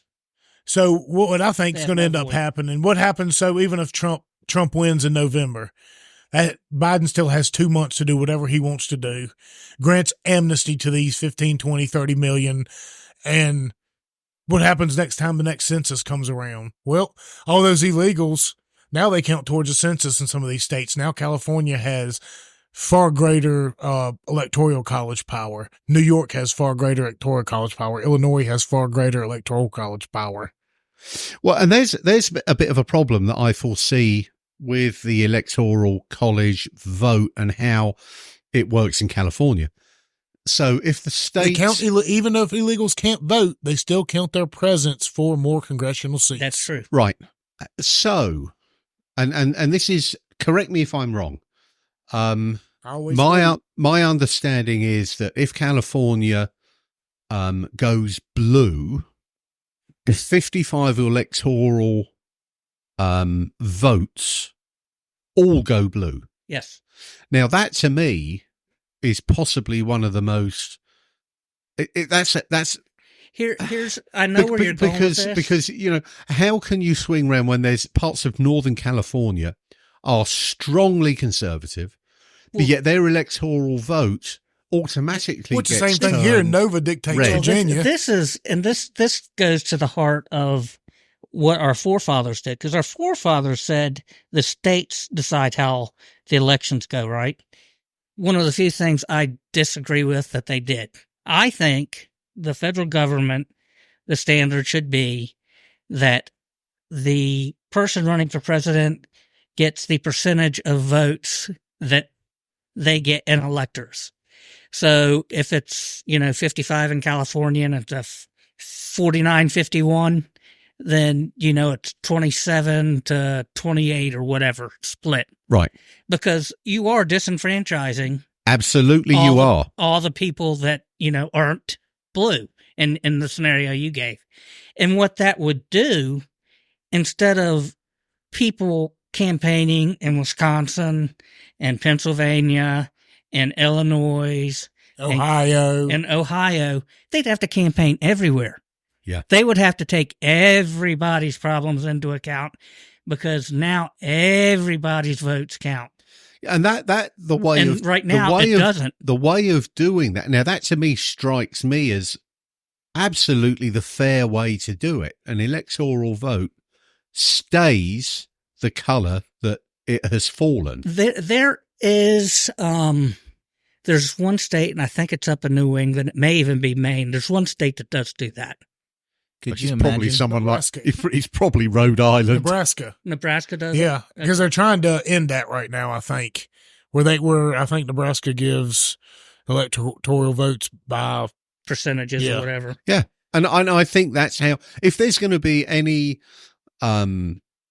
revision of the electoral college, that is exactly what needs to be addressed, and that needs to happen at the state level. Well, nothing emphasizes that more than I'm sure everybody's seen the meme, if you have any social media out there, basically of the coverage map of the last election or whatever, where 94% of the country maybe was red, and 6% was blue, and it was all blue just in major urban areas. That was it. The coastal and urban, cities, and a little bit in Central America for your but not Central America, Central, but so yeah, it's wild that put it in perspective as well, that 10,000 people who live in project housing in the Bronx on one block could probably fit 10,000 people on a block in the Bronx. Those 10,000 votes are worth more than the vote of the farmer that keeps every single one of them fed. Yeah. They can come in and tell him what to do with his farm that feeds them. Well, So that's why when people get all caught up on popular votes, I'm like, what does that matter when the majority of your city doesn't know where the food that they eat comes from, and that if we cut them off in 2 weeks, they would be forced into cannibalism or eating rats? Like they don't. And so I don't think the whole one vote is equal vote kind of, it shouldn't matter like that. I'm sorry. You look back at the original people that could vote. I mean, you had to be a landowner to vote, right? You had to be an educated man to vote. The founding fathers, Senators were not voted in. right? Governors appointed them. And Interesting concept. and the loser of the election was the vice president. So Keeps people honest. yeah, they've changed a lot. Obviously, they put a lot of thought into our. Can our we system walk going. that back? Sure, we could. I mean, to me, the advantage of walking that back gives fairness to the people. well, some of the things you wouldn't want to walk back. Well, I don't think I agree. everybody should have the right to vote. And everybody, well, I'm sorry. No, I'm not sorry. At the least, you should at least be a net contributor. If you're going to force taxes on us, if you're going to force, which also taxation is theft and unconstitutional, but if you're going to force them on us, you should at least have skin in the game. If you're on welfare, if you're on WIC, that should all be at the mercy of the rest of the voters out there. Yeah, you shouldn't be able to vote when you are not a net tax contributor. Now, that's a bone of contention. And it is contentious, and it's very much like going back to the times of only landowners. Right. But here's the problem with that. When you say things like that, when you talk about, well, hey, it should be, then people say, well, we'll be disenfranchised. No, look, if you take away all the taxation we're getting and you actually allow people to help people, here's the problem. When you go out there and try and feed the homeless and help the homeless, what happens? The government comes and shuts you down and says, you don't have a permit. You can't feed these people, because if you feed them, then we don't get this money to feed them that we don't actually use to help feed them. That's what they do. That's all a scam. So if you actually go out there and try and help, so if you knock back the government regulations, you don't have to worry about things like, as people will open up their hearts, they will help homeless people. They will open up centers where people can actually go and get the mental help they need to get off the streets, things like that. But what happens is the government needs these problems because it justifies their stupid jobs, and it justifies all these nonprofits that people give billions for that they use to funnel money. It's all nonsense. Like you don't need all this stuff. You don't need all this government. Well, it's a self-fulfilling prophecy, isn't it? Well, and, look back at how the size of the country in 1776 and look at the size of the country now. 330 million people. We're not a small country. Every state really is its own country if you look at it in a geographical That's how it square should be. footage. Right. So to run a country with the number of countries that we have in the form of each state, I think if we went back to strength in state rights, we'd be a lot better off. And again, that's looking back, and it's a very conservative way of thinking, a very constitutional way of thinking, that the federal government should be radically reduced and put back into its former state of how it's supposed to perform, and give the states rights that back, along with some electoral college reform. We have to do something, because what we've got now isn't working, and it is absolutely corrupted. We have some other issues in terms of even down to the state level, how corrupt things are. If you look at the way that people redistrict, and this is left and right. Gerrymandering. Yes. Oh, what a con job that is. Yeah. Especially in the South. I mean, you look down in like the places like Louisiana and things like that, and it's just blatant. And so one of the biggest problems we have is that people have been indoctrinated, and they've been indoctrinated since grade school, and they're not educated, and they are agnostic to what their local government looks like. And so, you have people that don't understand how government works. They don't know how their laws are passed. They don't know how they're enforced. You got people saying, fuck the police, and they don't know the difference between state police and a sheriff's department. And so the people don't understand well enough to be effective to begin with. And so you talk about, maybe redoing the electoral college, and I agree, it needs to be split up to represent the people that are in that state.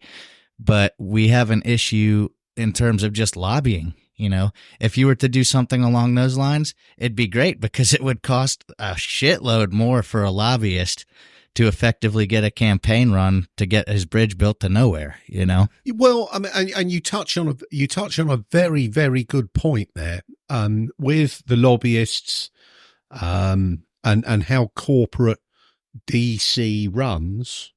I think it would be a very prudent move to our congressmen and senators to say, you know what, you're representing Virginia. Why are you in DC? I don't want you in DC. I want to decentralize DC primarily so that our representatives are more answerable to us on a state level, but also it stops the lobbyists and corporate having US access to you, having access and the ability to supersede the one man, one vote, because we don't have that. This is about corporate USA. It's about the lobbyists really controlling their interests, which are not ours. Do not think for 1 minute that they are our interests. They are absolutely not. And if we decentralize DC and say we want our congressmen and our senators back functioning in our state where we can watch you, we can make sure that you're not being bribed by the lobbyists, and that's what it is. It's and bribery. the Chinese. And the Chinese. Oh, McConnell, watch out for the Chinese.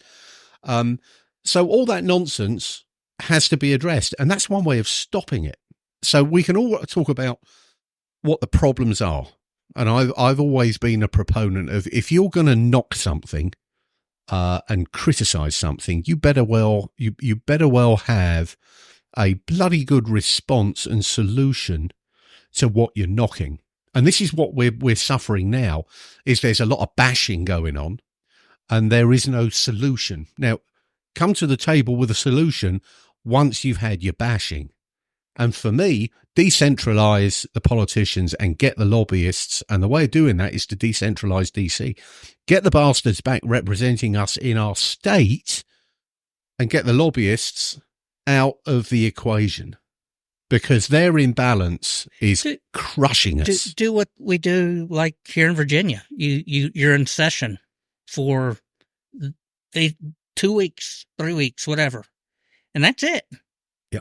And then you better be back here. You're in DC for 2 or 3 weeks. Yeah, and that's all you need to be. And with the digital age that we're now in, there is absolutely no reason to have centralized government in the cesspool and swamp of DC. There is no excuse for it. Yeah, DC should just be regulated to basically being like the Disney World of the United States. You go there for the monuments, I view them that teams, way. They're a bunch of... And for the museums and things like it should be a giant American History Museum.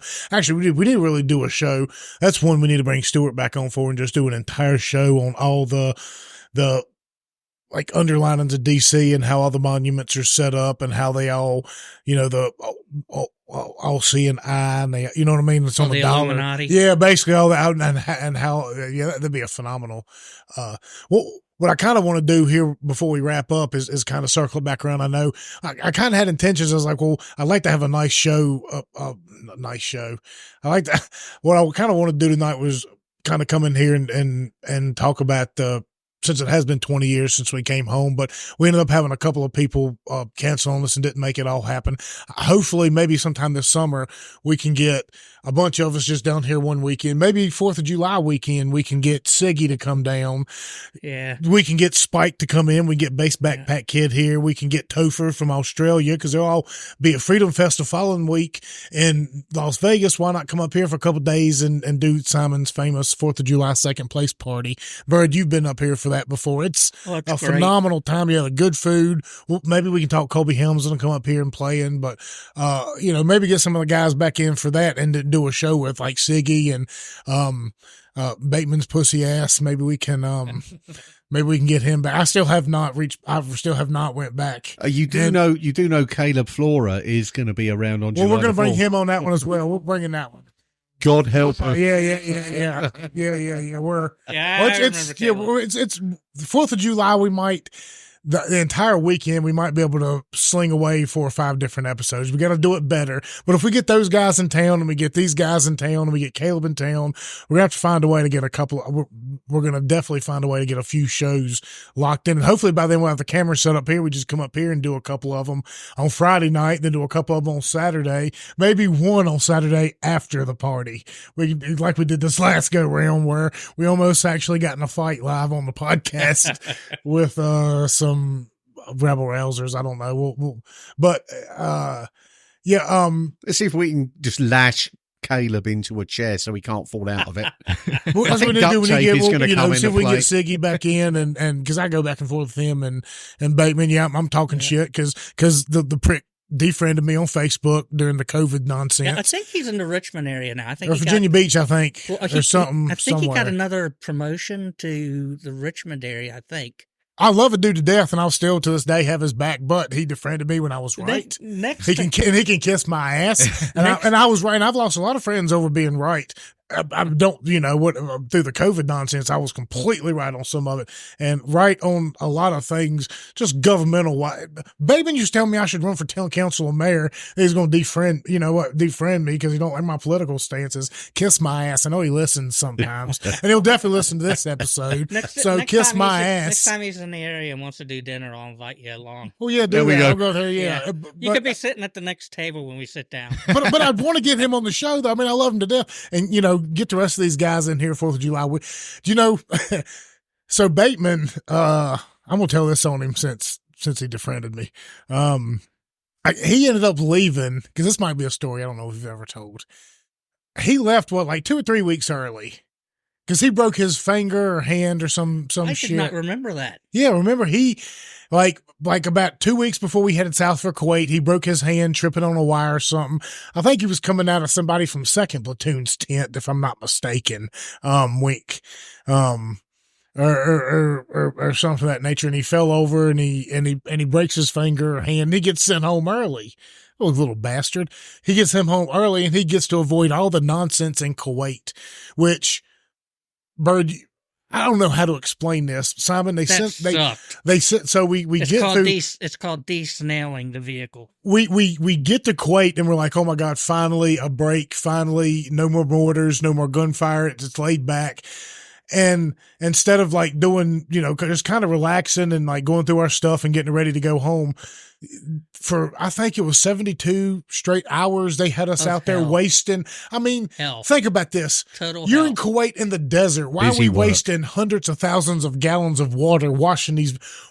We would wash our vehicles head to toe over and over and over and over and over again. And they would come and find one little grease spot on a white glove and say, nope. Guess what we did with them after they were clean? We parked them in the middle of a sand lot. Oops. That's where they told us to put them. Yeah. Genius. So anyway, so Bateman got to avoid all that shit. Got to avoid it all. He didn't have to sit in Kuwait and do all that stuff, which was 8 hours for every 8 to 12 hours. It's 12-hour shifts. 12-hour shifts. You go out there for 12 hours for 3 straight days, just washing vehicles back. I mean, it was the most biggest nonsense. Well, send him up here. I've got a power washer. I've got tractors, vehicles. We can make payback a bitch. Well, either way, so a couple months later, I guess after all our stuff gets back or whatever, we go down. We had a big award ceremony in Gate City, and that's where we went down and and somehow I was riding with Siggy and somebody else, might have been Casey. That's why I had all his stuff at my house. Some of his stuff. Okay, some of his Okay. Stuff. Let me finish my story. All right. Some of his stuff. So for however reason, one of his footlockers ended up in our car. Oh dear. And like I said, I know it was me and Siggy. Casey might have been the other one, or Bricky one. I can't remember which one. Probably Casey, because Bricky, I think he rode with somebody else. Probably rode with Baker or something. So we're leaving this part of the state, heading toward Gate City, going down 81 with his footlocker in the back. And somebody in the vehicle with us starts opening it up and finding stuff and just yanking it out the window, going, because found out Bateman wasn't coming down there for the ceremony. We had his footlocker, so he just decided to start launching it. And I don't remember everything that was thrown, but the one thing I do clearly remember was this little green stuffed alligator, stuffed animal or whatever. And he looks at it in the car, takes it, just slings it out the damn window. I mean, I don't even know why in the hell he had a stuffed alligator in Iraq, or it was probably something sent to him or something. But that's the one thing I remember. But everything else, all the way down the damn road. Oh dear. I'm sure there would have been a few things put back in his footlocker. I mean, I hope you were on good form. Oh, I know. I mean, I didn't see him for years after that. Anyway, either say, but hopefully we'll get him here for 4th of July and some of these other guys, and we can do a handful of shows that weekend. We're talking about maybe getting Spike back into town in Topher. Topher, Bird, you're going to have to sit down with us when we have the show with him. Australian film director had, his films are really good. I encourage everybody to go watch them. Battleground Melbourne. If you have Amazon Prime, something like that, go watch it. Dude was a beast during the COVID era or whatever. We sit down with him for an hour and a half, him and Simon back and forth, the Australian versus British accent, getting drunk together. It was one of the best shows we've ever done. If you hadn't listened to that show, go back and listen and watch. It was wild. You will enjoy it, and you will enjoy him, and you can also come hang out and enjoy him if you'll go to patreon.com/GetOnTap and subscribe to help us find the funds to get Topher here, because he said he'd find a way to meet us in the middle, whatever we got to do. If he's coming to the States for Freedom Fest. Anyway, whole reason I got I kind of want to do this show this evening is Adrian with him as well? I'm not sure. Y'all have his number, so maybe y'all should give him a shout. Yeah. Is I know we've had a handful of shows on here, a bunch of them. Go back. I encourage everybody to listen to all of our Iraq episodes. If you go to AppalachianPodcast.org and just go to the search bar, search Iraq, and all of our Iraq shows will come up. Except for the Emmett's first one, which just has Baghdad in there, I think. Well, it might be in the, either way, you'll find them all. They're really interesting, but we really haven't talked a lot about, coming home. I mean, so we've been home for 20 years now, and the battles that we still fight, you've come home from it twice and in different time periods in your life. Yeah. It took me probably 2 years this last time to get to the point where I could talk and laugh in public. If somebody was telling a joke or something, I could laugh along with it. I still have issues at times with dreams, bad nightmares and what have you. Normally, they've been, I've pretty much kept my thumb on them. And when I typically have nightmares, it's not normally stuff that happened to me. It was stuff I was afraid would happen to me. Very much along the lines of what we experienced. But, I was scared to death I was going to burn. I told her several times, if I was burning, shoot me. I don't want to burn. But, I had a run-in with alcohol a little bit ago, probably about a month ago or something. A really bad one for me. Haven't touched it since.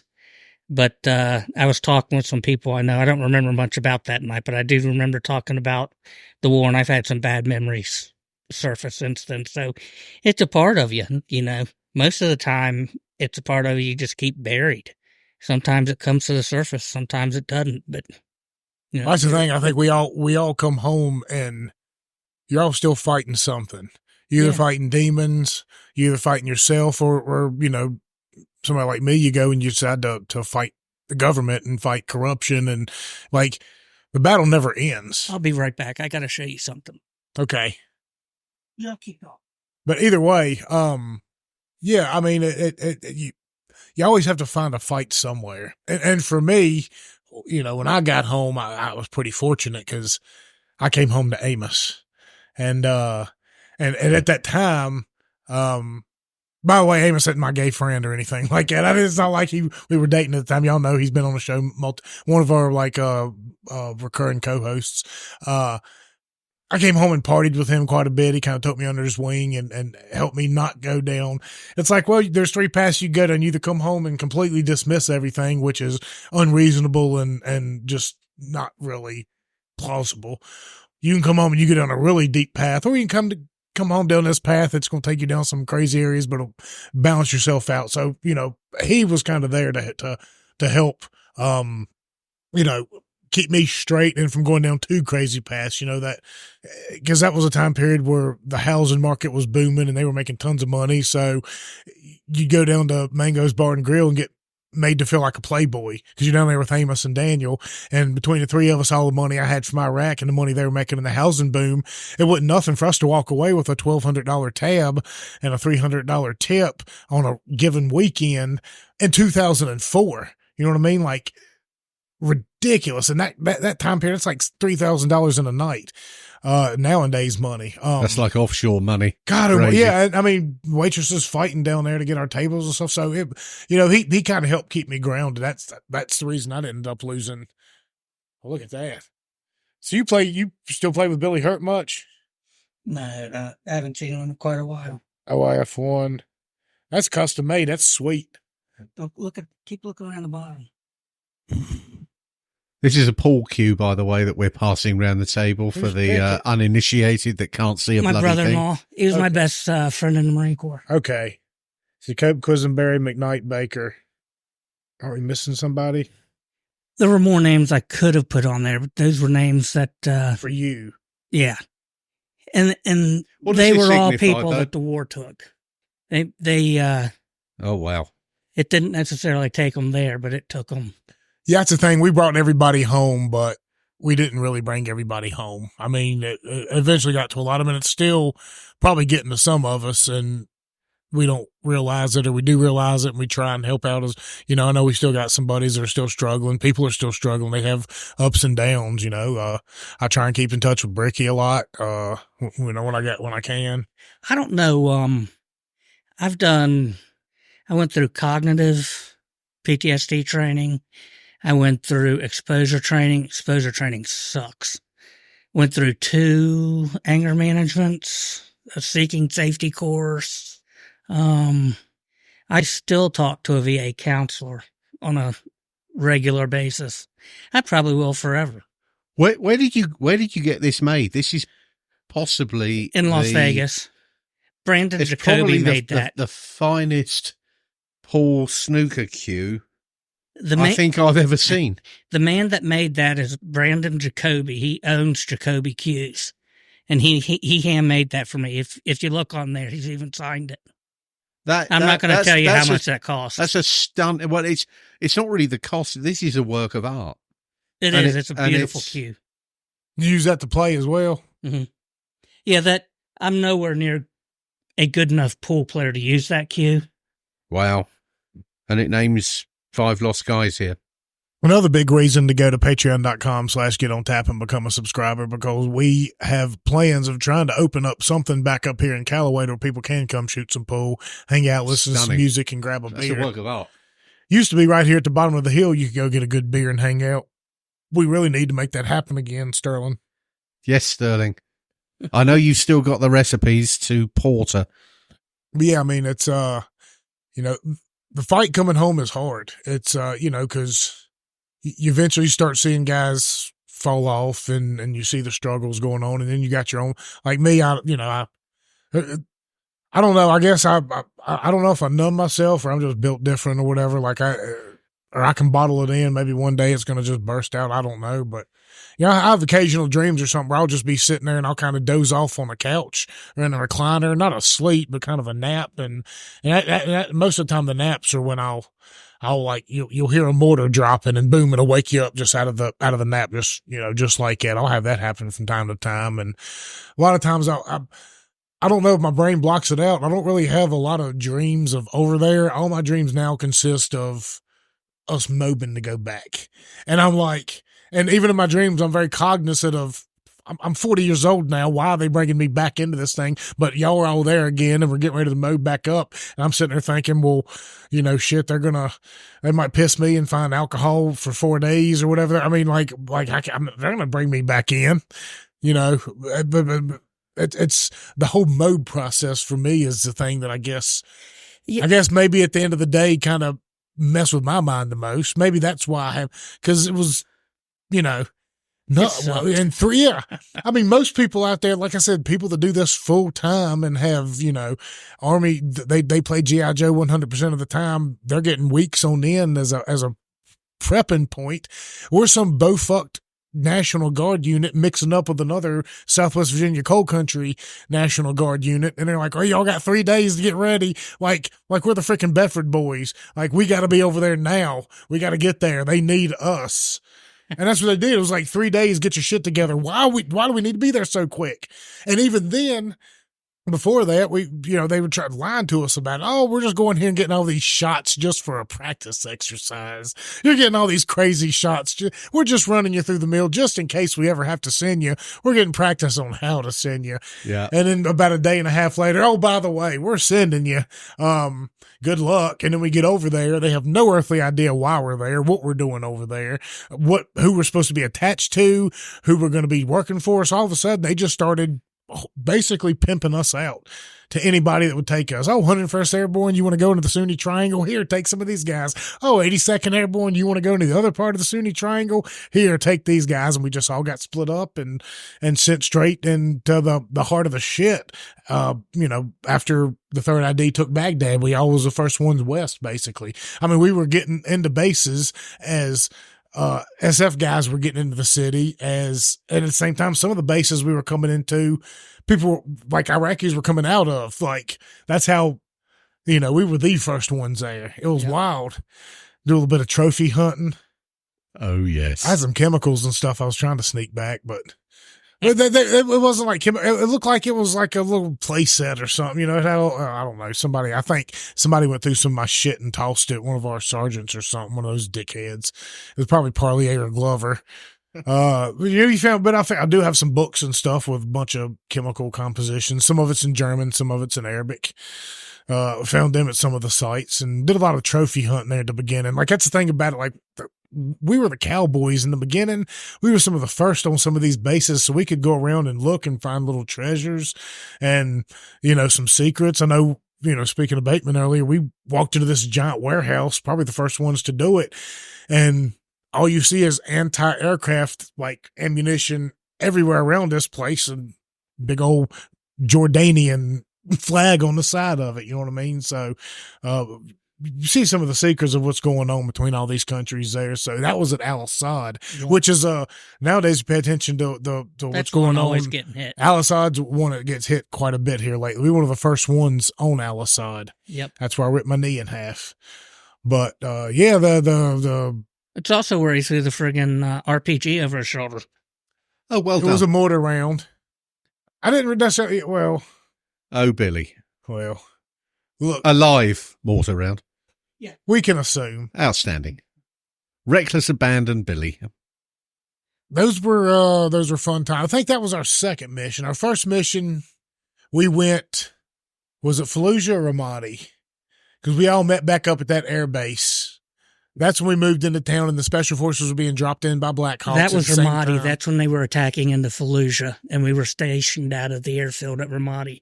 That's where everything was orange, remember? Yeah. That sandstorm came in and everything was orange.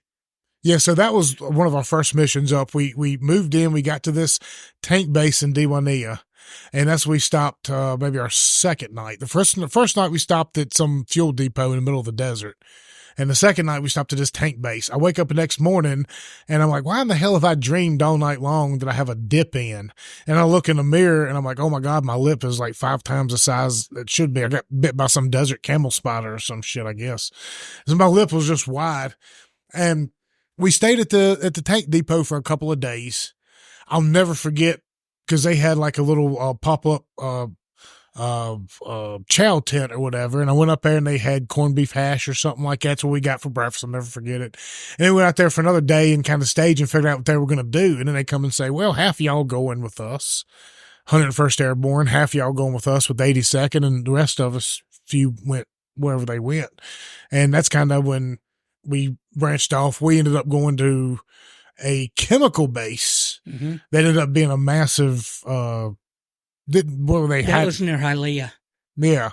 And that's where we stayed at for a night or two. And then eventually that explosives they're talking about that the Russians are getting right now, they had vats full of it, as big as this room, just full of it. Nitrocellulose, isn't that what it was called? Ooh, not cool. That's the place we were coming on to, and Iraqis were leaving. We walked around, and that was part of my kicking indoors experience, mainly because I saw Iraqis coming out. We weren't trained to kick indoors or anything, but when we got there, it's like we want to go trophy hunt and make sure there's not people still on this post as we're setting up. So some people stayed back in the trucks, and we walked around and kicked in some doors and found some souvenirs and stuff, and eventually, I guess, after staying there a day, then we moved north again and eventually found ourselves in Ramadi where we all met up. And then we stayed in Ramadi for about 2 or 3 days while the rest of us started showing back up. Then we turned around, went all the way back to Kuwait, came back all the way through Iraq again, and went all the way to Al-Assad. Al-Assad, yeah. And got ate alive by mosquitoes that night. Sand fleas. Oh, no CMs and sand fleas. And after that, we thought we were heading back to Kuwait, and all of a sudden we get a call, and we're like, oh, well, the rest of your guys have moved north, south of Baghdad. You're going to meet back up with them there. So we all went back to Baghdad and stayed at Dogwood for about a month. Went through one of the worst sandstorms you could ever imagine, but the showers there were nice. I was in the shower, and there was no sand, right? And I went to the shower. I friggin' was in the shower, and a sandstorm blew up. If I didn't know what direction the building, it was like an aircraft hangar. This building was huge. If I didn't know that there was an aircraft hangar 50 meters directly to my right out of the shower, I couldn't see it. Wow. Yeah, honestly, I wish we could have stayed at that place for the entire duration of the war. The aircraft hangar, it was massive. It was great. Yeah. It was a big space. We'd had plenty of space to do stuff. I mean, it looked like something out of Black Hawk Down. You know, we had it made there. And then we were there for about a month, and then we went on another mission up to to Balad at Anaconda. I remember getting eaten up by fleas one of those nights.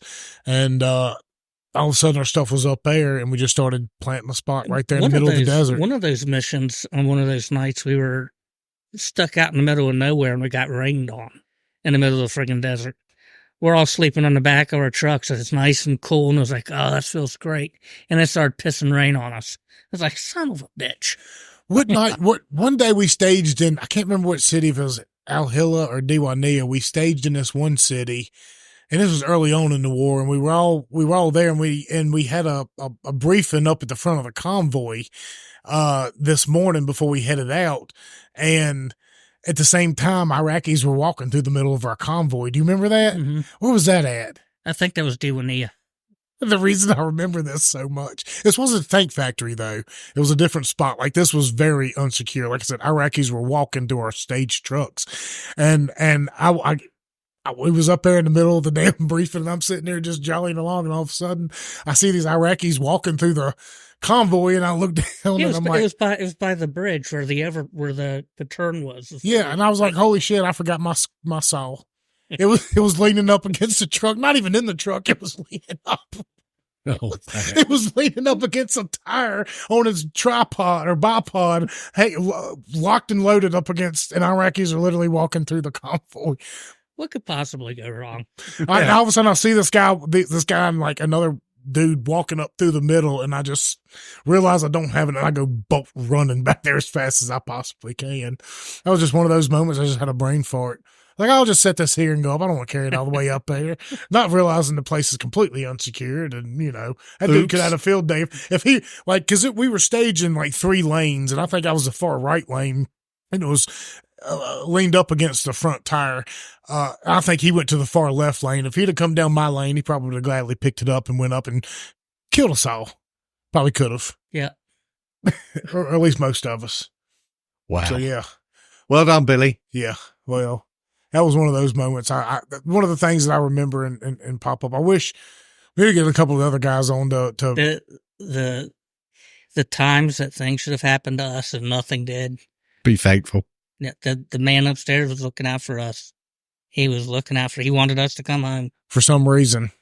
I guess I figured it out by now, but I guess the reason's sitting right here in this cabin doing this show, which I love. I love the Iraq shows. I love going back because for a number of reasons. One, I want my kids to have this to listen to one day, your grandkids and your kids and Simon's grandkids can go back and kind of listen to the things we were talking about, listen to the stories we had overseas. And I really do want to put it down to book at some point in time. I really want to. You really need to. It's just, I don't, it's so hard trying to figure out how to tell the story because there are so many of them. And I don't know whether to tell it like in a chronological order or do like flashbacks or whatever. Cause I mean, it's just, there's so much to tell. I mean, we've, been doing a show for 3 years now and we've probably got 14 hours. I would just, if I were you, I would just blast them out on paper, right? Just brainstorm them. And after you brainstorm them all, then worry about putting them in some sort of order.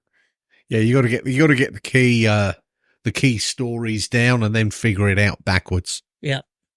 We're about to do something like that. There's an easy way y'all can help me is by going to patreon.com/getontap and becoming a subscriber for just $10 a day. $3 a month minimum. Billy. You can actually do $10 a month. Seamless. You want to do 20, 30, 40. The more you do, the more you'll be able to get access to the show. I can promise you that because we treat the people who treat us good.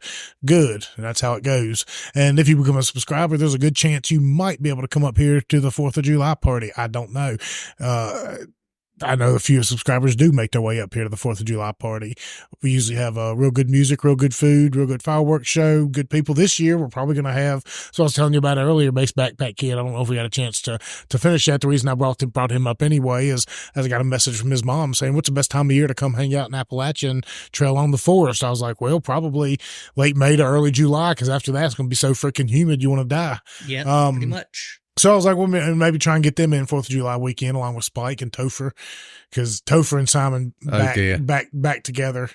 The guy sat there the entire show. I mean, he's one of the most professional guys there. He has interviewed the prominent people there. Like we got a couple of, he was our prominent guy, him and Spike and Jay. We got him, but he had everybody coming John to him. Stossel, he had everybody. Like he was, Massey. He comes over there and the entire time he's there, he's like, well, this, he's got rum from Simon and he's like, this cup seems to have a hole in it. You know what I mean? I don't know what's going on here. And he handed it back to Simon. He would just keep going. And I guess he had to go over there after he left the show with us and interview some very, well-to-do people 3 sheets to the frickin' wind, like having to, and it was the funniest thing. And I'll say this again: please go back and listen to our show with Topher Field. I'm telling you, at the end of the show, we were talking the entire time about Appalachia and how we stand out in this and this, and he's giving props to the region and all this kind of stuff. And saying, I'm definitely going to come there. I got to come to Appalachia and blah blah blah.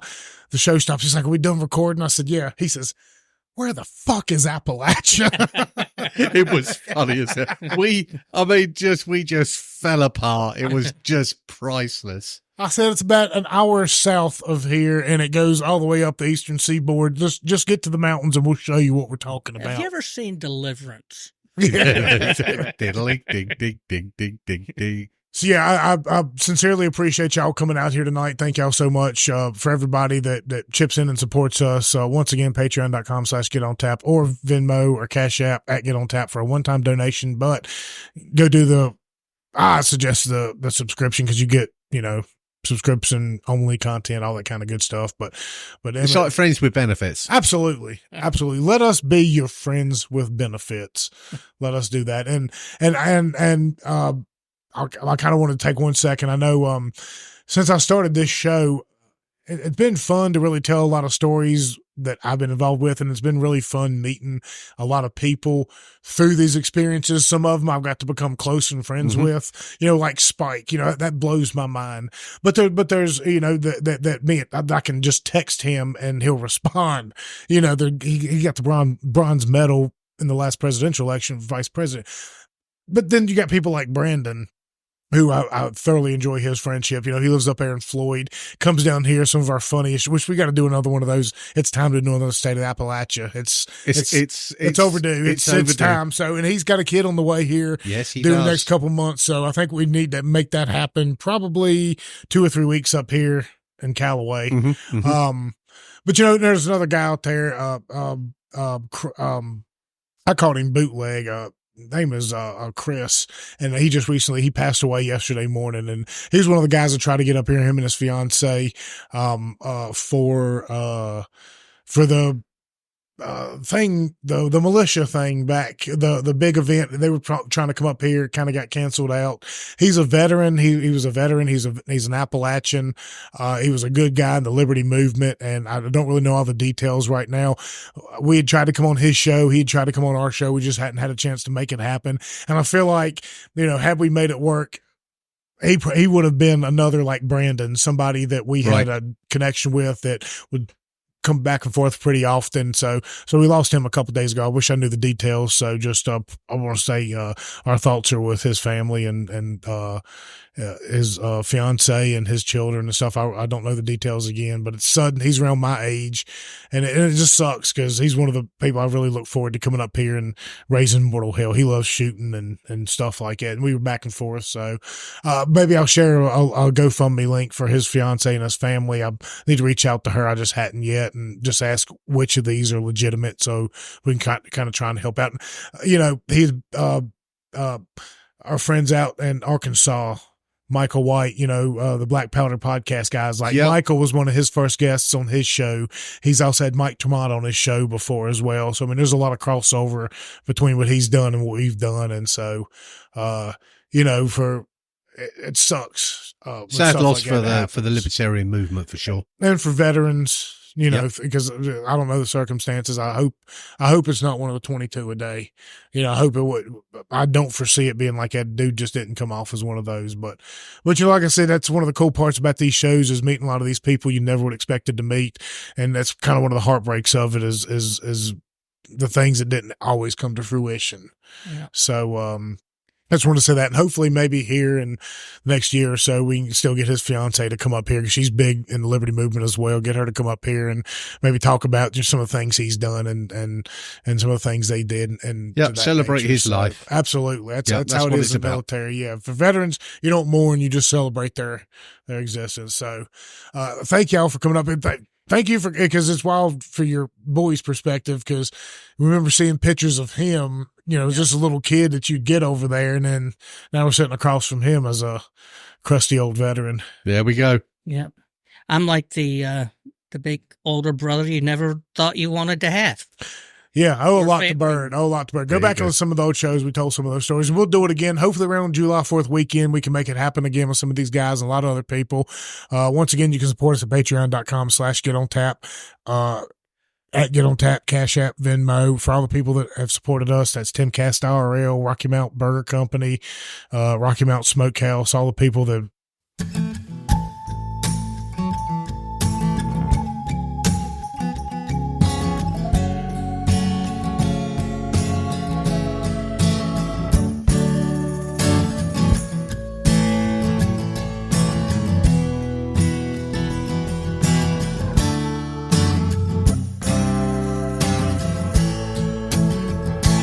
up on a mountain where the cold wind blows.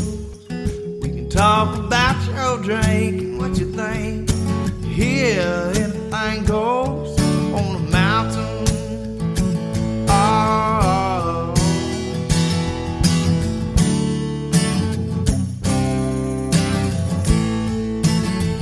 We were sitting by the campfire when she came around, kumbaya to a brand new crowd. She been drinking all day, so she stumbles in. Now she's surrounded by new light and a brand new set of friends up on the mountain, baby.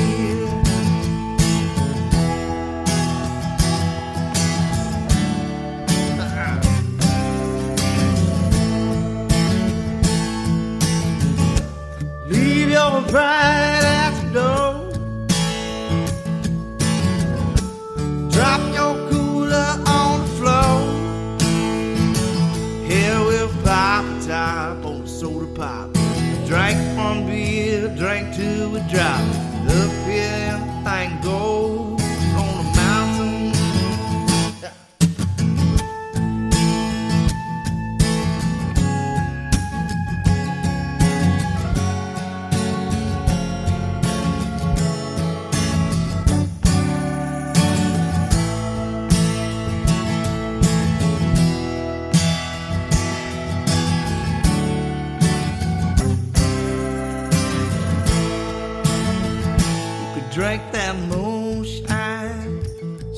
from a jar.